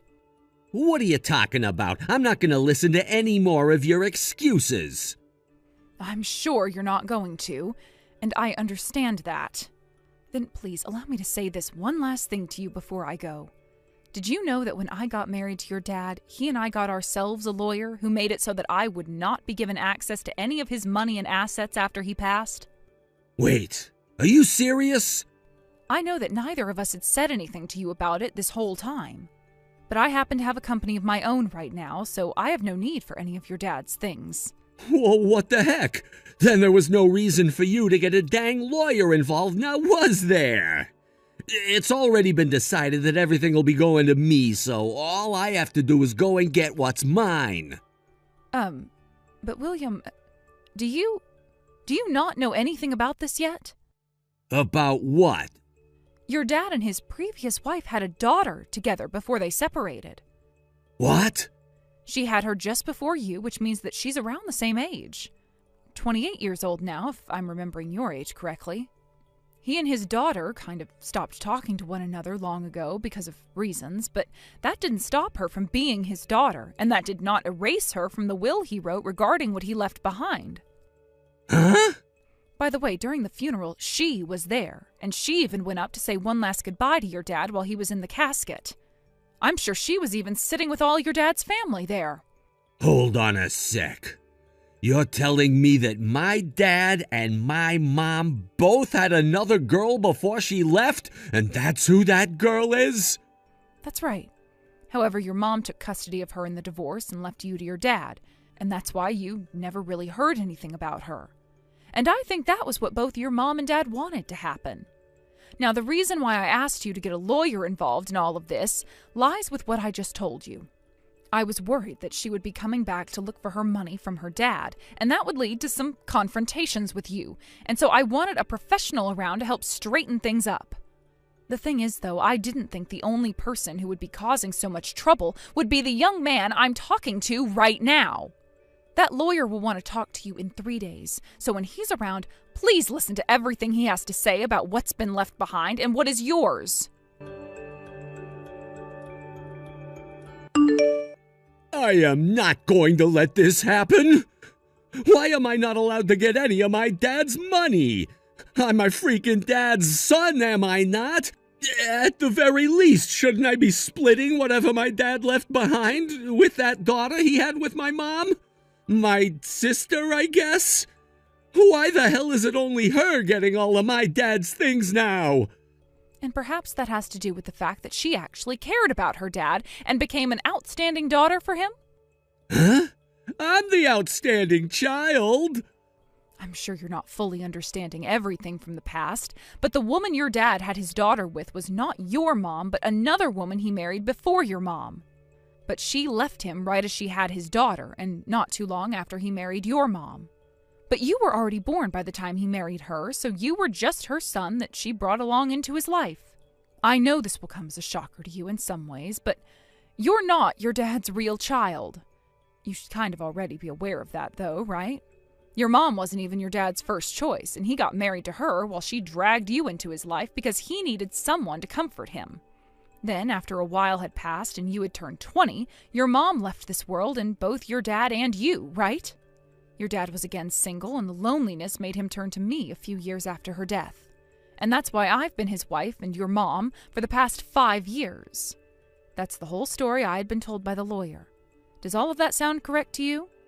That's all spot on, but I know all of that. But I know that my dad chose to marry my mom after his first wife left him.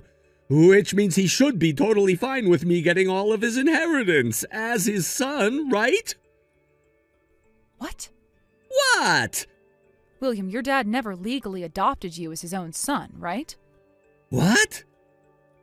I guess not. I remember hearing things about how he never wanted to have custody of me as his child and wanted my mom to always care for me. Something like that. But what does that have to do with anything? As far as I'm aware, it means nothing now. Do you think that just because your mom married him, you would be getting all of your dad's inheritance after he passed away? Huh? This is something else that the lawyer explained to me. When Ewan first talked with him about the inheritance and who would be getting it, you were so shocked by what he said that you didn't even bother to listen to the second half of the explanation. Is that true? I guess he's right. After he told me I wasn't getting a penny, I don't remember anything. It's all just really vague now. To put all of what the lawyer said into simple terms, because your dad did not legally adopt you as his son, that means you don't get access to any of his money. Are you freaking kidding me? So give up on it now. I'm sure you don't want to accept any of this, but you can't continue acting like a spoiled child at your age. But if I don't get that money, I'll be screwed. And how would you be screwed if you didn't get his money? I'm in debt. Really? Thinking that I'd be getting all of my dad's money, I started to have a field day at the casino, betting on all kinds of games and playing all kinds of machines. I borrowed a lot of money to do so, but everything I bet on and all the machines that I played, I lost. I have to do something about all of this debt before the end of the month, or else I'm gonna be royally screwed. Seriously? The end of the month is really soon. What the hell have you done, William? But come on! I'm going to find myself a temporary place until I can calm down, and I'm having all of my things moved into there. What? I'm afraid you will try and take my money soon in order to pay off your debts, so I need to get away from you. Wait a second. What about the house and food? Not my problem anymore. Listen here, Catherine. After taking some time to think this all through, things are a lot more simple than I had first thought. All I have to do now is have you adopt me as your child and be taken care of by you. What the hell? Catherine, you run your own company now, right? In other words, that means you have plenty of money just sitting around waiting to be used. Also, you don't happen to have any children yet, right? So that means as long as I become your adopted son, I can get access to your inheritance when you're gone, which would mean I can pay off all this debt. Hey, William, you do understand that I'm only in my early 40s right now, right? What? I know that, sure. And you do understand how to get access to someone's inheritance, right? So far, I haven't had any issues with any sort of illness that would reduce my time on this earth any, so you'll be waiting quite a while for any money to be coming from me. The thing is, though, I'm not willing to give you any of my things anyway after I die. Are you really that desperate now that you're trying to act like I'm going to die soon and that you can get my money? Huh? No, wait, that's not what I meant by that. Well, whatever you say about those comments, I've already gone and made up my mind on who gets my money. And that is going to be my niece, who will not only be getting all my money when I pass away, but also my company and all of its assets. So no matter what you try and do from here on out, you're not going to get your hands on any of my stuff. No way.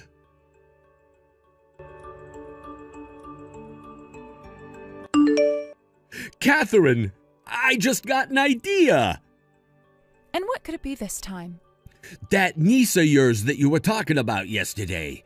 Introduce her to me. Huh? I'm gonna get married to your niece now. Making her my wife would mean that she'd have to help me pay off my debt. And as for this first part of the debt that has to be paid off here soon, I'll just use her savings in order to do so. Oh, thank God. I was afraid I wouldn't be able to come up with a solid plan in time. With this, I'll finally be able to get past this bump in the road and be safe. And on top of that, I'll be able to become the husband of a future company owner. I'll be frickin' rich. My life is gonna be so easy. I've finally done it. My niece is married, William. What? And she already had 2 kids with her husband. She seriously has kids as well? William, would you cut that crap out right now and pull your own pants up for once? What? Every single day, day after day, all you ever do is gamble. Slot machines, roulette tables, poker games, horse racing. Us normal people call adults like you gambling addicts. I'm sure you made it this far with that addiction of yours by having all your dad's money at your disposal, but you cannot do that anymore and have to start taking responsibility for yourself. Get a dang job now, please. And if you're wanting to say that you don't want to work or that you don't like working, then prepare yourself for a life of even greater struggles. You're asking me to work now? I'm sure no self-respecting company would want to hire you, but I can introduce you to some good manual labor jobs that wouldn't mind the extra meat. What? Actually, I don't need an answer from you because I'm going to make you work for them. That house you're in now that you've lived in with your dad and I will be gone at the end of the month. What? You're getting rid of it? I'm sure you were aware of this, but your dad was renting that large house this whole time. I could take the place for myself and start paying rent on it for you and I, but I don't find living with you a very good joke anymore, and that's why I'm gone. I've actually taken additional steps in order to stay away from you by changing my last name back to that of my parents' last name, and will be heading home to them soon. Since I'm no longer in that house anymore, there's no way for you to pay the rent, right? Which is why that place will be gone at the end of this month. Are you kidding me? Catherine, this place that you introduced me to work at, I didn't think you'd be putting me into a freaking internment camp. This all-black van just pulled up to the house and 4 men have all just jumped out of it. Ah, so you know about where they'll be taking you then? One of my friends was taken away by guys like those 10 years ago, and ever since that happened, I never heard from him again. I've heard that after having one's life turned around and made into a dependable adult, they no longer want to get in touch with the bad influences they'd hung out with before. So I'm sure that your friend from 10 years ago is now working a proper job and making a decent living that he doesn't want you ruining. For crying out loud, Catherine! You'll be fine. They're not going to take you to some internment camp where you'll have to live the rest of your life working for them until you die. I just happen to know a company that does really well with hiring undisciplined men like you and turning them into decent members of this society through long days of hard manual labor at a stone quarry. How the hell is 4 men hopping out of a blacked-out van not something that's gonna kill me?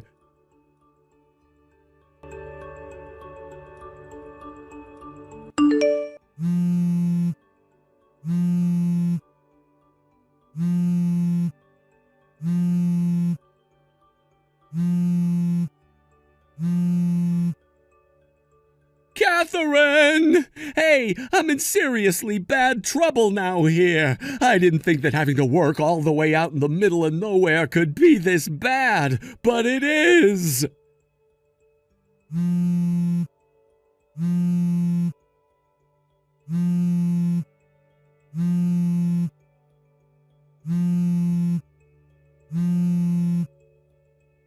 I've already tried calling you 100 times now.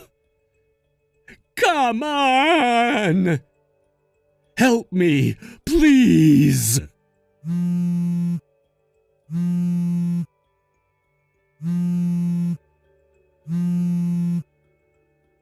Ah!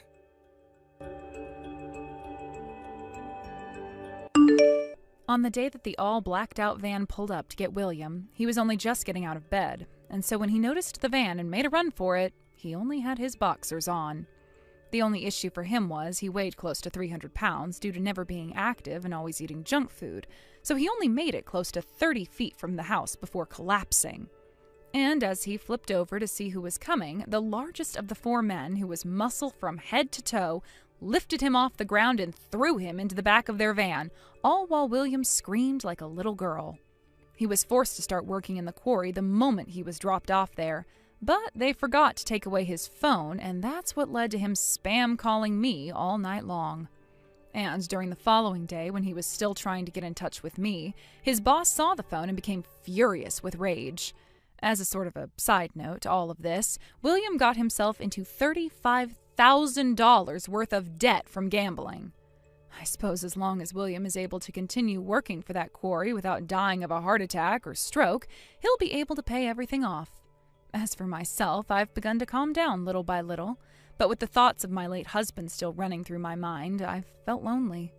But it's only been a few weeks now since his death, so give it a few more days, and I'm sure I'll be ready to get back to my life as a CEO, living it for the both of us. Thank you for watching and listening. We hope you enjoyed the video. Don't forget to like this video and subscribe.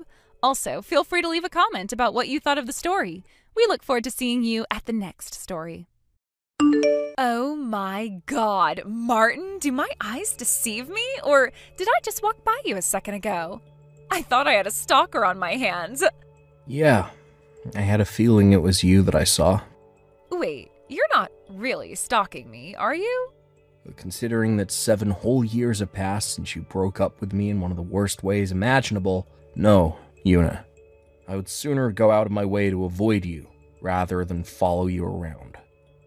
Okay, so then tell me what you're doing in the same luxury hotel that I'm staying in.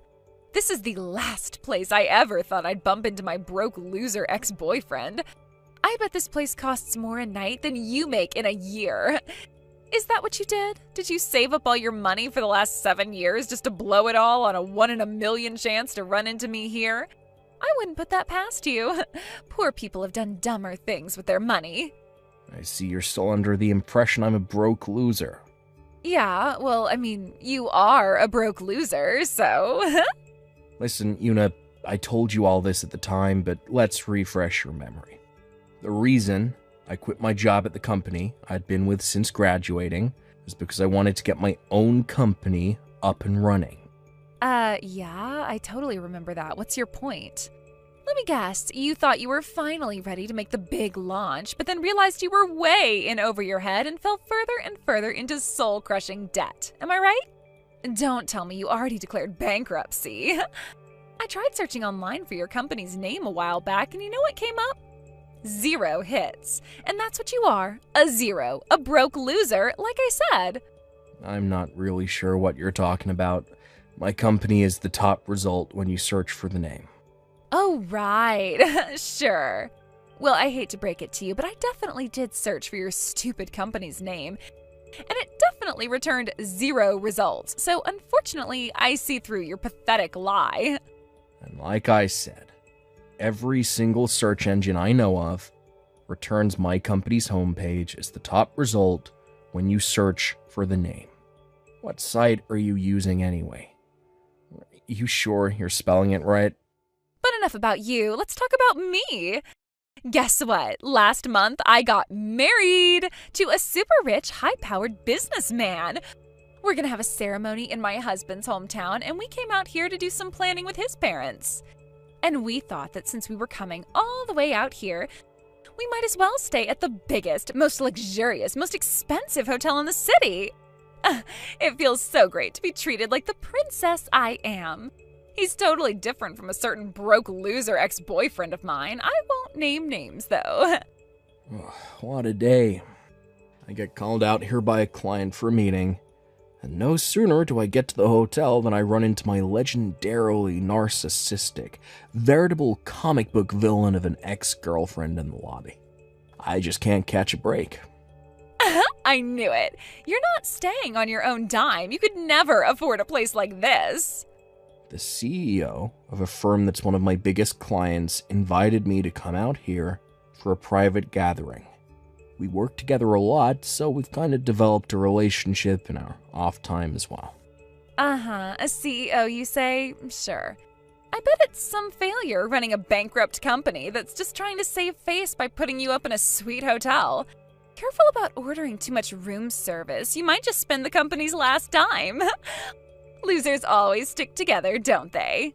And here we go again. What's the matter? Did I strike a nerve? Everything I say, no matter what I say, you always find some way to twist it into an insult. Well, I'll give you credit for creativity, though. But just like 7 years ago, your insults are so hilariously far off the mark that I can't even bring myself to get angry at you. It's just kind of boring and sad. I don't want to hear anything about boring or sad from the likes of you. In any case, you're a married woman now. If you get caught talking with your ex-boyfriend, your husband might think something untoward about you. Or worse, about me. Oh, there it is. That's what you were going for. You're hoping my husband comes by and sees us together. You're going for the cross-court three-pointer, huh? Make my husband jealous and angry at me, get us to break up, and then you swoop in like a knight in shining armor to pick me up from my sadness. God, you're lame. Boy, you wasted no time in proving me right. Once again. 10 out of 10 for creativity. Bravo. Using sarcasm to hide your depression? Lame! For the record, I have a girlfriend, and I'm thinking about proposing to her soon. What? I don't know what your schedule looks like from here on out, but in the event that you're going to be staying here for a while longer, do me a favor, and if we ever happen to cross paths again, let's just pretend we've never met before. I mean, God, I wish I'd never met you. You're not fooling anyone, loser. You know you still want me. I'd rather get, I don't know, AIDS, cancer, and Ebola at the same time than get back together with you. Again, not fooling anyone. Enjoy your delusions, Una. I hope you have a nice stay here. Bye.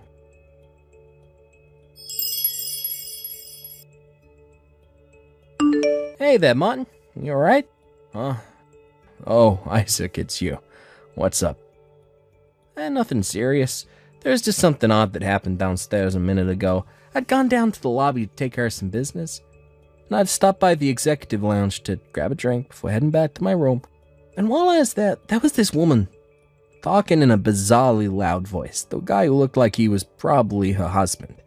She said she ran into a boyfriend from 7 years ago in the lobby, and when she started talking about where she first met that guy and everything, well, I was pretty sure that she was talking about you. Uh-oh.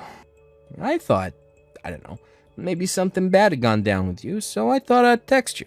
Make sure you're okay. Let me guess.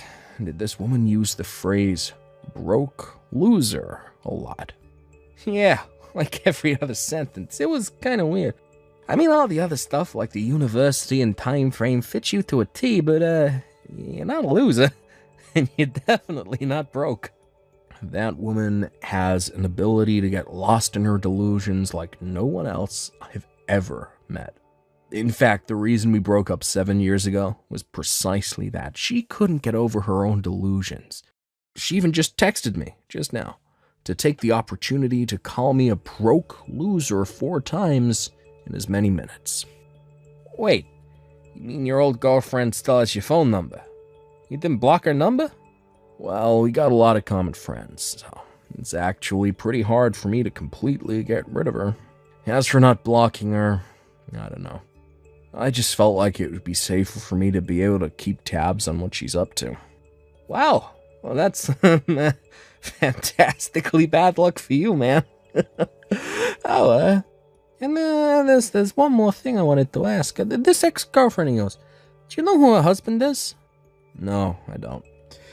As a matter of fact, the first time I heard she was married, when she texted me to lord the fact over me just now, she said that she married a super rich, high-powered businessman, so I figured he must be some kind of big shot. Huh. Okay. Why'd you ask? You got a good look at his face. Anyone you know? Yeah, actually. It's probably been about 3 years or so since I've seen him, but I've definitely met him before. It's just, well, she said he was a high-powered businessman. Yeah. Gosh, shoot, I just saw the time. Look, we're about to be late for the reservation at the Hotel Dinah. Oh, no, we better get going then. We'll continue this conversation over dinner, okay? Sure, sounds fine. I'm on my way.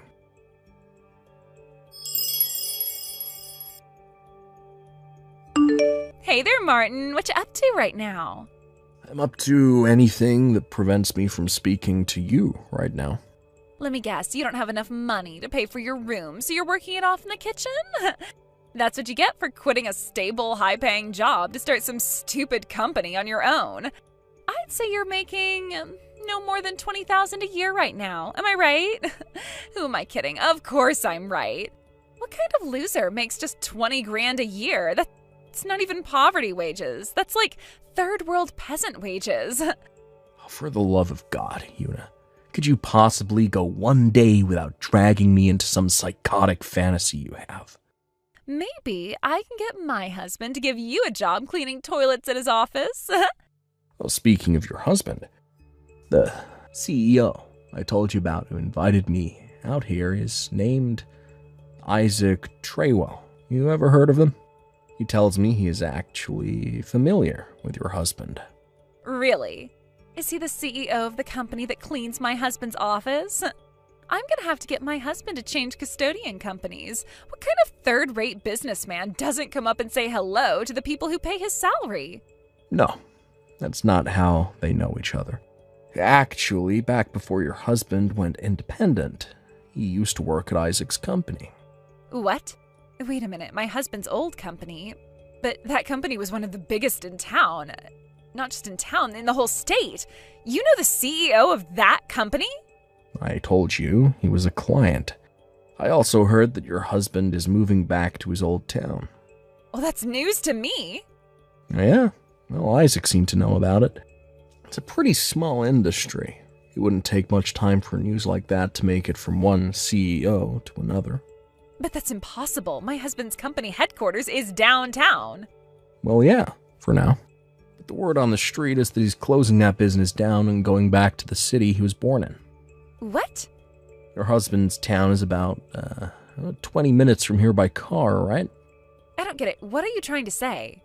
Wait, you really don't get it? Oh boy. Don't tell me he actually hasn't told you anything yet. Well, now that I think about it, he said something about buying a house out in the country and something about moving. I just thought he was going to get us a vacation house out on the lake or something where we could spend weekends and holidays. But we're going to be living there permanently? Oh, so it sounds like he has told you about what his plans are. Oh, looks like that delusional Ben of yours has come back around to bite you this time. You were so caught up in your fantasy life that you'd closed your eyes to reality. No, that can't be.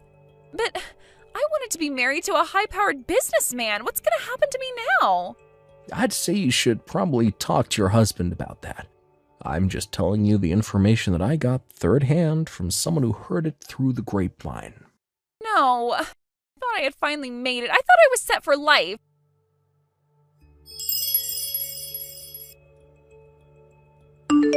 Okay, that's it. I'm divorced now. So we can get married anytime, Martin. Huh? After we ran into each other at the hotel, I did a little more digging into you. Turns out you were right. I wasn't spelling your company's name right. Don't know how I managed to get it that wrong, but whatever. That explains why I wasn't getting any hits when I searched for it online. Anyway, when I typed it in correctly, I couldn't believe it. Your company is the biggest in your industry. That's incredible. You're something else. I am so flattered that you would work so hard just to impress me. Huh? The problem is that I can't seem to find your current address. I've got the marriage certificate application all filled out except for that. So you can sign it after you give me a shipping address where I can send all my stuff to. Marriage certificate. Shipping address. That's right. As of today, we're moving in together. So what's your address? Una, I told you this back at the hotel. I'm seeing someone. We're pretty serious. What? We've been living together for 6 months now. In other words, I don't want you coming anywhere near my house. Oh, but come on now. You know that I'm way more of a woman than her, whoever she is. Well, for one, she doesn't fly off into bizarre delusions on a daily basis, and that alone puts her well ahead of you. Martin, you can't trust her. I know her type. All she's after is your wealth and status. She just wants to be married to a super rich, high-powered businessman. Boy, that phrase sounds really familiar. Right? She's a total psychopath, I can tell. Oh yeah? Well, she makes more money than me, though. She does? Remember the CEO I told you about before? Isaac? She's his younger sister. No way. Not only does she have a seat on the board at Isaac's company, but she's also a real estate investor on the side. Well, compared to her, I'm basically like the nighttime janitor at a convenience store. Wait, seriously? To be perfectly honest with you, I would never, ever be interested in a woman like you, whose only goal in life is to be the bimbo trophy wife of any rich businessman who will take him. No, for me, I prefer a working woman who is intelligent, witty, hardworking, and independent, like, my girlfriend. I could never share the rest of my life with anyone but her. She has everything I want. I love her, but more importantly, I respect her, and not just as my girlfriend or as a woman, but as a fellow businessman. Okay, well, in that case, do you think you could introduce me to your friend, Isaac? That's a joke, right? Nope. From what you're saying, it sounds like he's a pretty stand-up guy. He's totally my type. So can you give me his number? Isaac is married. Oh no, really? Yeah, and I've never met anyone who is more devoted to his wife than he is. He also has 2 kids, one in middle school and the other in elementary school. Sorry to say, but you're not going to have any luck with him. Damn it. Isn't there anyone else you can introduce me to? You have to know a bunch of CEOs. One of them has to be single, or at least open-minded. Not a chance. Please. No. Well, okay. That does it. That's all I can take from you. I'm never speaking to you again. Goodbye. Martin, don't go. Martin, answer the phone, please.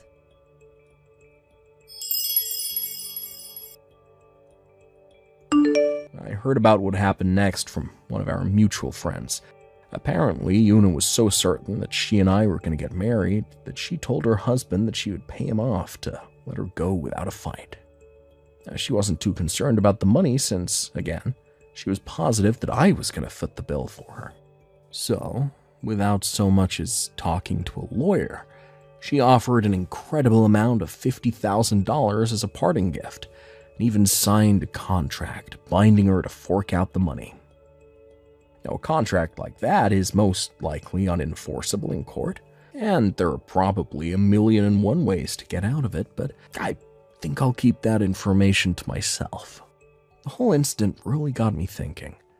Maybe these delusions of hers are getting out of control. Well, maybe she needs some special help to deal with them. Well, her family apparently got the same idea. They immediately had her committed and placed under a conservatorship to prevent her from destroying her life or anyone else's more than she already has. And with that, I felt like it was finally time to block her phone number and erase her from my contacts. Peace at last. Unbelievable, Waylon. This is my first Christmas ever with you where you have not given me any kind of a good surprise. If that's how things are going to be with you from now on, then I can't stay married to you anymore.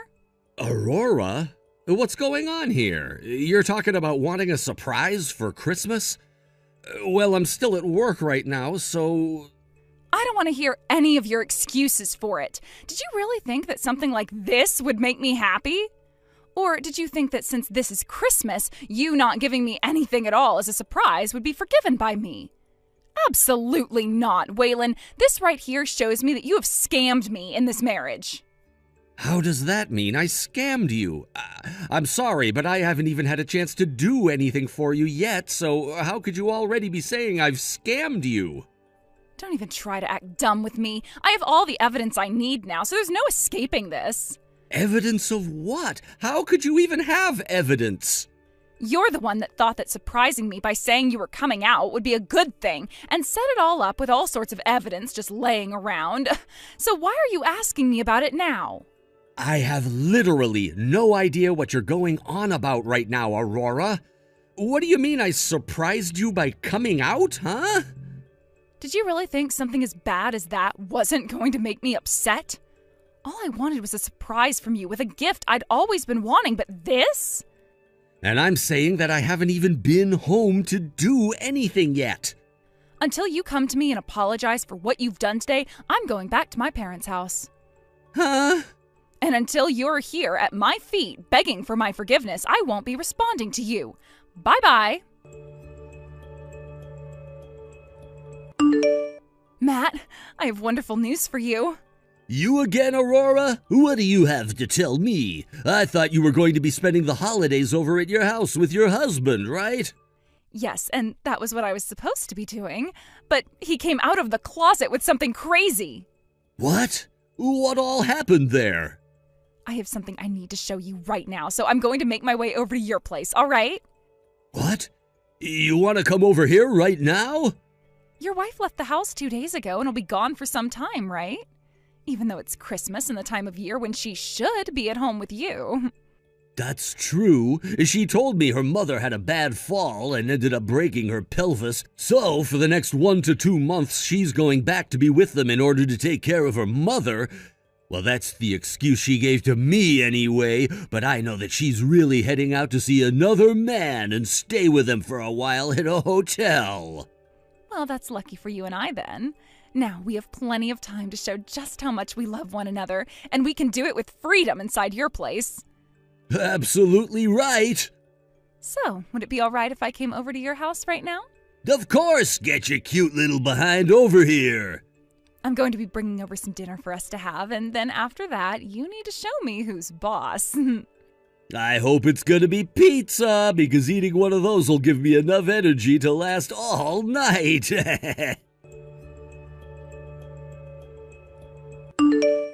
Hey, Aurora? You told me yesterday that you'd be going home to your parents' house, but I just got off the phone with your mom, and she told me you didn't go home at all last night, and she hasn't seen you at all. I'm not sure where you spent the night last night, but if you were going to go somewhere else, then you need to tell me that first. I'm going to be completely honest right now by saying I'm worried about what you're doing, because none of what you've been doing and saying is making any sense. Aurora, have you made it over to your parents' house yet? Yes, I have, Matt. And I was just about to start texting you when your message appeared on my phone. I was so happy to finally spend the end of the year with the man of my dreams, yet my husband had to get in the way of it all by asking my mom where I was. Now my mom has been asking me where I've been, and so I had no choice but to come here. I'm sorry about this, Matt. I'll just be here for a couple of days and then come up with some kind of an excuse that will allow me to come back to your place. I see. It's gonna be lonely here, but I'll be waiting. I have to say, I'm really surprised. Who knew that your husband would end up being infertile and unable to make you pregnant with any babies? I was shocked to hear about that as well. And the crazy thing is, he married me always saying that he wanted to have kids as soon as possible. Yet in reality, he can't even get me pregnant. Who knew there would have been something wrong with his balls? Damn, that sounds to me like he tricked you into marrying him. I get that there are people who are unable to make babies, but the fact that he never told you anything about it until after you guys got married is a complete scam. Right? That's what I was saying to him. How dare he come out of the closet around Christmas with the surprise of telling me he's infertile? Well, anyway, I've noticed something really awesome about all of this. What? What have you realized?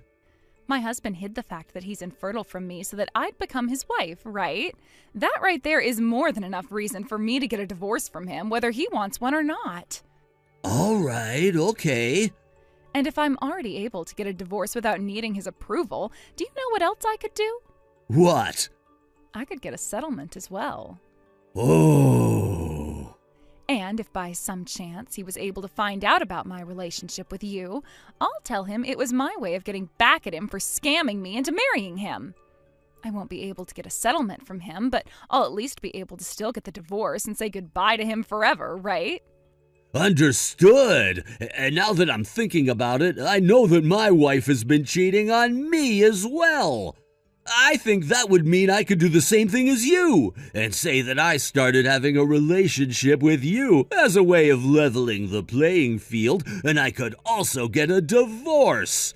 And no matter what happens, we both know that we have the law on our side, right? We sure do. I want time to fly by so that I can get back over to your place right now. I want to see you again as soon as possible, too. Aurora, for a little bit now, I've been talking with both of your parents about you. They told me that you came back home for a little bit, but after a few days of spending time with them, you left their house again. And they told me that you told them you're at your friend's house right now. And that friend of yours, they're a man, right? Actually, the place that you've been leaving and entering a lot recently is close by to my friend's house as well. And they just so happen to know what you look like. So they were able to tell that you were up to no good and started to take lots of pictures and videos of you going in and out of that house. Sometimes alone and sometimes with that man. My friend has also told me the man is married. Is that right? My friend told me the wife had to leave for a while to go back to her parents to help her mother for a while, and you used that chance to go stay at that man's place and cheat on me with him. So that's what's been going on recently, right? I can see that you're reading these messages yet aren't answering any of them. I'm going to assume that means I hit the nail on the head this time. If you don't respond to me in the next 2 weeks, I'm going to take your cheating into my own hands and deal with you. So are you going to step up and confess or wait things out and see what happens? Matt, you're on your way home from work right now, correct? Yeah, just at a stoplight waiting right now. It seems that my husband found out about us. Wait, are you serious? That was a lot quicker than I thought. I was hoping for at least a couple more months. Sounds like in this neighborhood, my husband has a friend and they were able to see me. And, well, they were able to get footage of me going into and coming out of your place. Damn, so that's how things are gonna go. Too bad. You and I both have an easy way of getting out of this mess, right? You're dang right. I'm not worried that my husband found out about this one bit. So, what are we gonna do first? Let me see.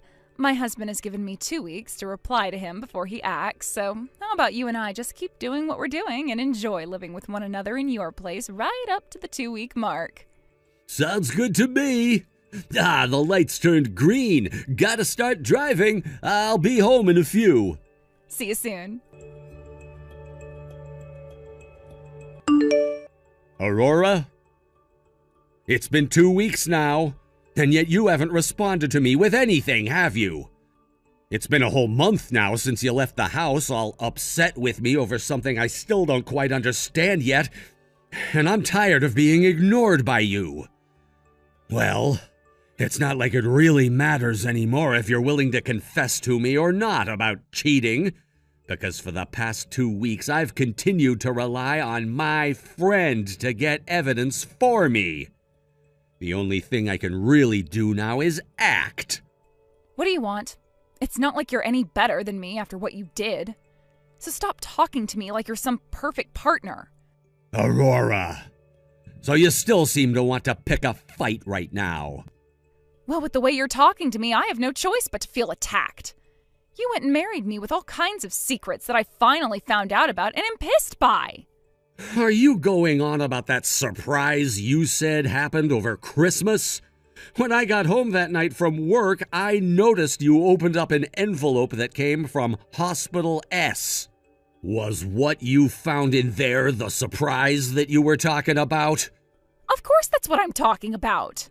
So you saw the paperwork stating that there was a case of infertility. So you're finally going to open up to me about it now, huh? Who knew that you were hiding such a dark and twisted secret from me? You told me all about how you wanted to have kids, and that's why I chose to marry you. Well, that paperwork was all for my older brother. Huh? I don't want to sound like a prick asking this, but have you ever read medical documents before?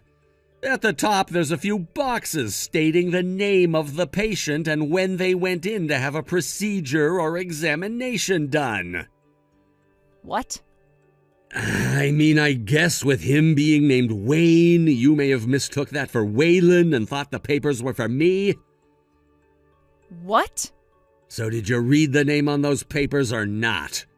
I guess that could have been your brother's name on there. What the hell is going on here?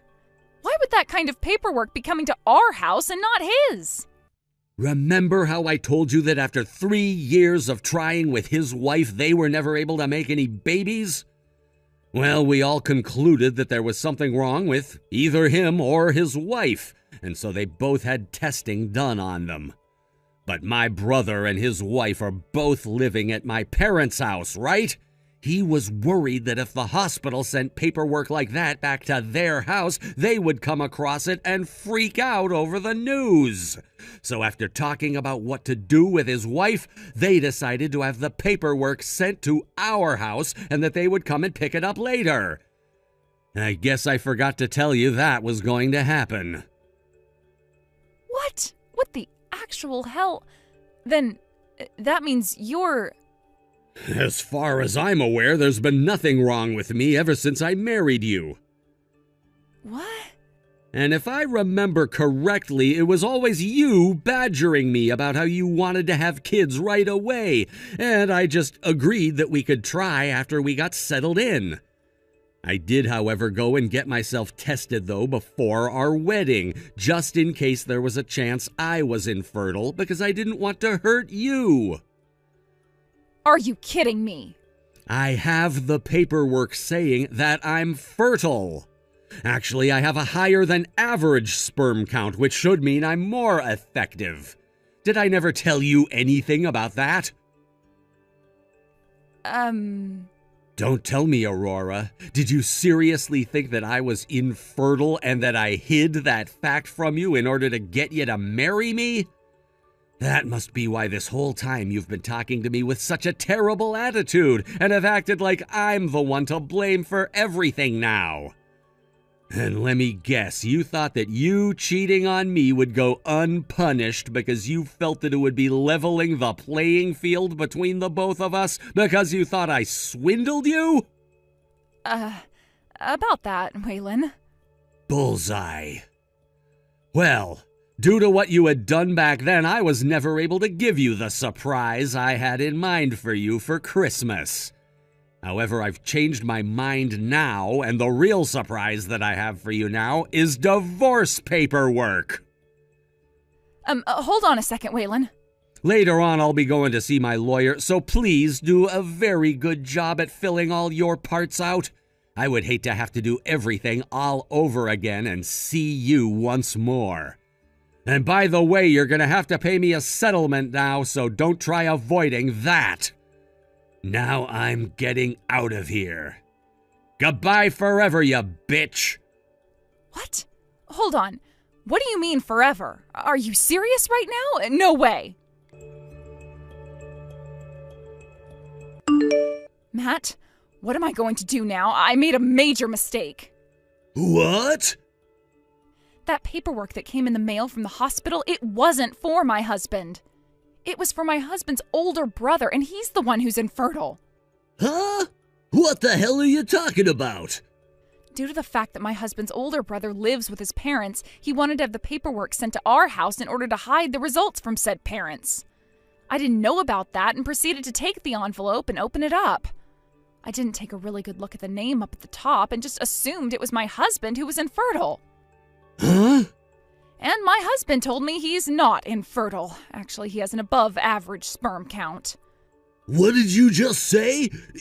So in other words, what you're saying is that we're actually completely screwed here. And now that your husband knows you've been cheating on him, he'll be able to get settlements from the both of us? He already knows everything. What the actual hell were you thinking, you dumbass? But listen, even if my husband is going to ask for some money from us, it's not like your wife can do anything since you know she's been cheating on you, right? I think as long as we play things safe, we'll only have to give up half our money. About that actually, What? Matt, what? My wife leaving the house to go back to her parents' house? She wasn't lying to me about that after all. Huh? I believed my close friend who told me that she was cheating on me. That's why I made my move with you. But after talking with my friend a few weeks later, he told me he mistook my wife being with another man, and that the man was just her father. What? She was just out with her father at the time, helping him go shopping for food and some other things. Huh? What the hell is wrong with you, man? What the hell were you doing believing such a stupid mistake? Matt, we are so frickin' screwed now that it's not even funny. Why are you yelling at me? You're the one that messed up thinking that your husband was infertile because you couldn't read a simple name. Now we're both going to have to pay him as well. At least my wife hasn't found out about us yet, so as long as things stay that way, we won't have to pay her. But you let your husband find out about this. But what if your wife does find out? You at least have a job and can pay off 2 settlements, but I've been a housewife all this time. How am I supposed to pay for everything? And you think my job can support me having to give up tens of thousands of dollars? At least you have a job, unlike me. Well, I don't have the money to pay for you, so stay away from me. You figure out how to pay off your settlements from them yourself. I'm not here to be your bank. What? What the frick? You're a jackass, Matt. You're the one that screwed the both of us here. Ugh, what the hell are we going to do here? Seriously. That's what I'm trying to figure out right now. I hate this. I hate this. I hate this. I hate all of this. Shut the hell up!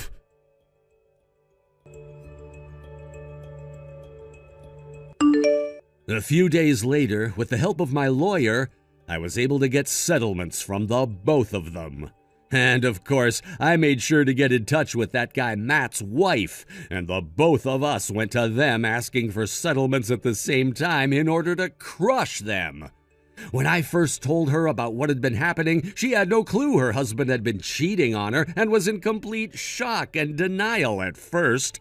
But after showing her all the evidence that I had, there was no denying that it was her house Aurora was going into, and that was her husband with my wife. When she had finally calmed down, I allowed her to talk with my lawyer and use the evidence I had for her divorce. Some may say it was wrong of me to have waited a whole month without ever talking to my wife about any of what happened, but at the same time, it wasn't me who was ignoring the other. But thanks to that, the amount of evidence that I had really helped me win this case. And after I got all my money from both Aurora and Matt, I was able to finish the divorce. There's no need saying this, but those two ended up getting in a lot of debt in order to pay everything off. And I'm sure that's gonna hurt Aurora a whole lot more than Matt. Those two also lost a lot of their friends and family after word spread around about what had happened. And with nobody to rely on for support, they both moved into a very run-down apartment to start their new life together. Said life is filled with things like fighting and ignoring one another, but if that was really the life those two wanted to have after cheating on their significant others, then by all means I hope they're happy arguing all the time. And we should leave them to it. Thank you for watching and listening. We hope you enjoyed the video. Don't forget to like this video and subscribe. Also, feel free to leave a comment about what you thought of the story. We look forward to seeing you at the next story. Thank you for watching. Please subscribe and hit the like button. See you next time.